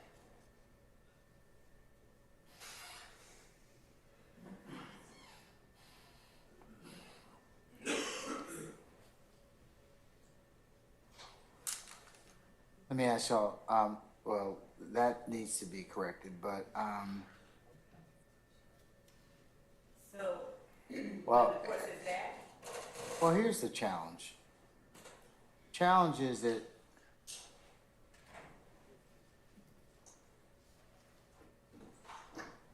you need to, or it seems like you need to have a transcription of the tape so you can kind of figure out, well, what was said, so that you can get the exact time marks. So, an agreement. We agree with that. And you don't have that, and that hasn't been sent out. We have it now. There were issues. We ordered it months ago. We were frozen out. So, Can we take up some other witnesses or hear some other testimony while that is being done? well, it's already been done. What do you mean, the transcript? We're sending it Yes, to the court. because the transcript, I mean, because it seems like to me, I'm not gonna be able to kind of rule upon this until you all have the exact time, or what is said, so you all can kind of say, okay, listen, we want to chop out from here to here, we agree, here to here, we don't, here, and I can kind of then look at it from that perspective. Your Honor, if I may request something of the court, since we haven't had an opportunity to check it for corrections, but since we have a transcript that we can provide to the court and to counsel for the defendants, will the court require the parties to identify the portions, the segments, with the appropriate times that they come up, the specific lines in this 161-page transcript that they are asking to be taken out? Since they have already time-hacked it, they should be easily able to find the portions in the transcript, even if the words are not always exactly correct, and at least give the state, some hours, so at least by 10 o'clock tonight, provide to us what specific portions they're wanting. My suggestion is you take that transcript and then the two of you, both sides sit in here and you figure out exactly what you want to line out and what needs to be, what I need to rule upon. Because it sounds like you probably have some things that would probably be not in disagreement. There'll be a limited universe of stuff I gotta kind of consider, but this is not fruitful. This is not a fruitful exercise. It's just not. So, Your Honor, what we can do, we'll do exactly as the court directs. Well, that's my suggestion. I mean, because And we're asking that the court allow us to report a little bit earlier than the court had originally planned, so that if we don't hash it out right now, we can have the court make that decision before the jury even ever gets in the building. And, Your Honor, what I can do is, for the sake of moving things along, I can play portions beyond anything that we can agree on. I can play portions of it with the understanding that after the court makes a decision, or we'll just keep moving on without it. But this is something that can be dealt with between now and the time that our first witness is to report tomorrow. This is one interview that will not stop the show. We can do what we need to do, and we can stay and we can go over this and we can report as early as the court asks us to. And we can send a report of our ability to work through it to the court this evening. So the court is on notice as to what we were able to agree on and not. And we may even come up with a solution that's acceptable for everybody. I don't know. But we're willing to stay until it's done. Mr. Sharp, I saw you rise. Your Honor, two things. We have already identified those portions, but the other larger issue that I don't think you've identified them with they don't match. I mean, because theoretically, what you have and what Mr. Steele has and what the state has should all be in the same. Like the first one I heard, I didn't hear all the words. The second one I heard all the words. But the larger issue, Your Honor, and I'm just speaking from my experience, generally when we've been dealing with prior inconsistent statements, in my experience, it hasn't been someone said something that the state feels is inconsistent, so they just put in a tape. It's focused. If Walter Murphy said the sky was blue, and then on the stand he said it was red, but he said it was blue to Investigator Gaither. Investigator Gaither, when you spoke to Walter Murphy on January 1st, 2023, didn't he say the sky was blue? And then that's how they get in the prior inconsistent statement. I don't really understand why we're playing just these lengthy tapes to impeach people, because it's not focused on the inconsistent statements. And that's why we're getting in Jacoby Hudson giving, friend talk between Jacoby Hudson and Investigator Dennis and all these other extraneous things, because we're not focusing on the discrepancies. And to me, that's what prior inconsistent Okay, statements. that's one thing, but the state says that the effect on listeners. So what's your take on that? That is irrelevant. That is not proper to be playing tapes of Jacoby Hudson, who's a witness in this case, Well, he's speaking. not a witness. He's not. Yeah, he's not a witness. That's what I'm saying. He's not a witness, and so I don't know why we would be playing tapes of him talking to anyone. For context, Your Honor. And we also. Well, I understand that the state wants to, but We confronted Mr. Murphy with a lot with his statement. I agree, but his lawyer's statements, Mr. Hudson's statements aren't relevant. They're not. Your Honor, I have encouraged, because this is how this has gone so far. What the questions have been to these uncooperative witnesses have been, did they tell you that you could get out of jail? Did they tell you this? So somehow or another, it's okay that they make an issue out of what the prosecution said, and then we're not allowed to meet that with what he was told by his attorney in the presence of others, so it's not protected or privileged. It is absolutely relevant, Your Honor. It's not, relevance is obvious. I get that, but it's very defined and targeted. Him talking, Mr. Hudson talking about, these sex crimes or shooting or whoever. That's not relevant. That's not relevant. What we've been saying, and the court said it exactly right. There are portions that we actually don't have a problem with excluding. We agree with it. We're like, okay, we'll take that out. But the portions, and that's why we need to go over, because the portions that we believe should not come out are the portions like that, where as opposed to, as the defense has intimated throughout this trial, people are being forced into taking agreements that they don't like, and the words of the prosecutors are somehow being made at issue.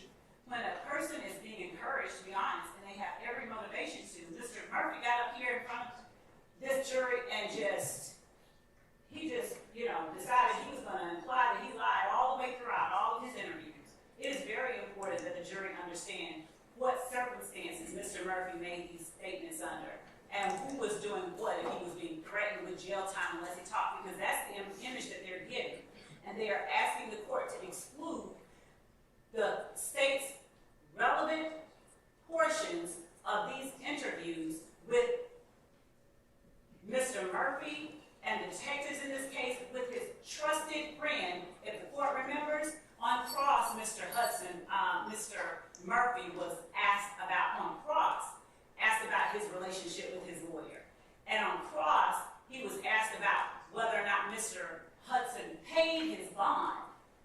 So if they're going to be able to bring up things like whether Mr. Hudson paid his bond and how close Mr. Hudson was to Mr. Murphy, then the state should be allowed to introduce portions where Mr. Hudson is encouraging Mr. Murphy to just be honest. And he is. I don't have any issue with that specific, but these other conversations are them talking about other crimes, about improper statements about other people. Those are report that. But they need to be excised. They're not relevant. They're not relevant. Problem with that. We agreed to take out everything up to that point. That's what we're saying. This is not something that's, this isn't even the hard one. We agreed to take out everything up to think about Blake. And if there are portions after that they feel strongly about and they want us to reconsider and look at, then allow us the opportunity to do that. But they're not wanting to do that. They're trying to argue the issue about whether or not the recording is even permissibly played before the jury. And that's just an effort to try and get the court, I guess, to wear the court down and have it all taken out. But Your Honor, we're just trying to get in. We're trying to talk. We've been doing it all along, and we're not going to stop. We're trying to come to some agreement as to what can be done. All right. What we can't agree on. Mr. Adams. Let me just say this. Along the lines of wearing the court down and trying to confuse the court, let's be absolutely clear about one point that Ms. Love is talking about that she doesn't appear to really know. Is that it was Ms. Hilton who asked the witness about his relationship with Jacoby Hudson. It was Ms. Hilton who asked whether or not did he pay your bond. Now, nothing in what Mr. Murphy said. He never said, I said what I said, or I did what I did, or I gave this statement because of something that Jacoby Hudson said to me. So just because they want to try and infer that was part of it, doesn't mean their strategy becomes evidence. There's nothing relevant about what Mr. Hudson is saying to Mr. Murphy. It doesn't become relevant simply because they want to use it. And if Mr. Murphy in his testimony had said, you know what, I would have done anything to get out of jail, or what my lawyer said to me, had some effect on me, then yeah, they could impeach him with that. But he never said that. And can I finish, please? Hold on. Let him finish. Any question about his relationship to Mr. Hudson and how close they are came not from us. It came from them. Okay. So, Your Honor, he literally said that. I would have chopped off my arm. He said He did. He said that. He said it throughout. Every chance we asked him a question, every time we asked him about this interview, and Ms. Hilton confronted him with the statements during the interview. I don't remember what I said, but I was high every day for a whole year, and I would have said anything. I would have said and done anything to get out of there. I would have said and done anything. So throughout his testimony on the rec, he kept putting forward that he didn't remember and wasn't truthful and had reasons to not be truthful, and his impetus to not be truthful was he wanted to get out of jail. The one thing that is true and obvious from this recording is that the only thing he was asked to do was to be truthful, even by his trusted friend. He was asked to be truthful. That's it. So if he had any... Okay, but that's only a couple of statements from Mr. Hudson, which I agree with Mr. Adams may be marginally relevant in terms of what was said, but I think that he's already been kind of examined on that issue. So, but he never told the truth about it. He continued to be untruthful. but that's what the jury's going to decide. The jury is going to decide that particular issue. But I'm telling you, you get into more problems. Offering this particular statement. You just do. And Your Honor, we have to give them the prior inconsistent statements for them to make the decision. Otherwise, all they've heard is him saying, I don't remember. And I would have told anything to cut off. Okay, but I understand that, and that's a disagreement, but that you and Mr. Adams have and Ms. Hilton has. But all this other stuff, not relevant. It's not. The conversations with Mr. Hudson are not relevant. They're not. So I mean,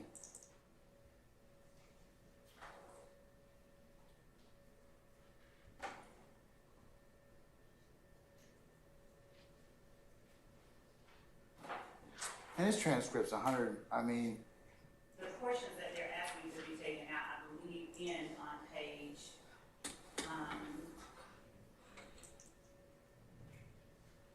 what page? I believe it ends on page 30, I think. I'll have to listen to the general time to ensure, but I think it The is. page 30 of 161, the interview of Walter Murphy? Yes, I think that. The 18th, the August 18th, 2015 interview? Yes, I think that that's what they're asking for, up to, the point where Investigator Gaither says where,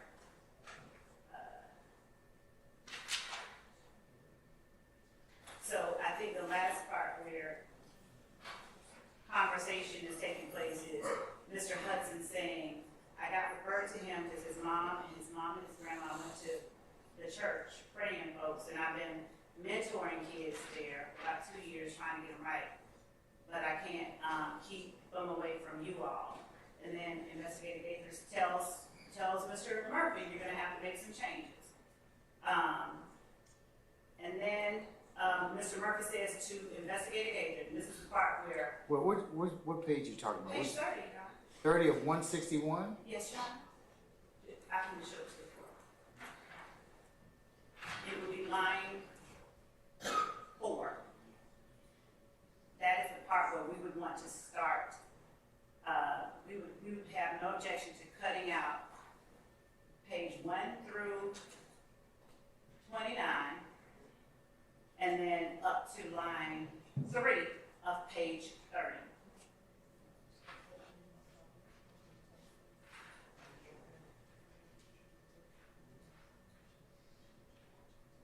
So that even includes the portion about Blake. So Judge, that's the portion, I mean,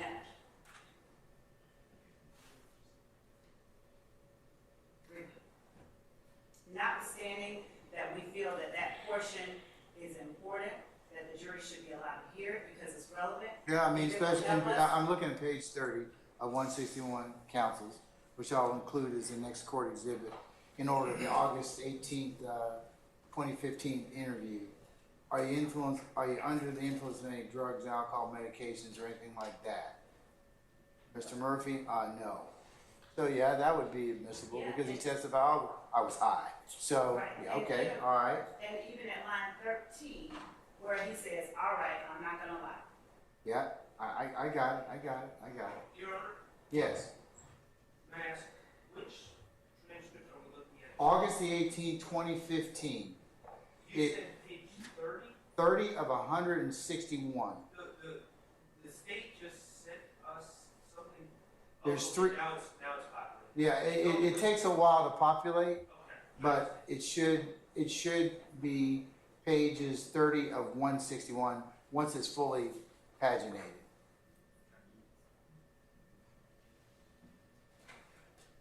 So what they're willing to do is the state is willing to take out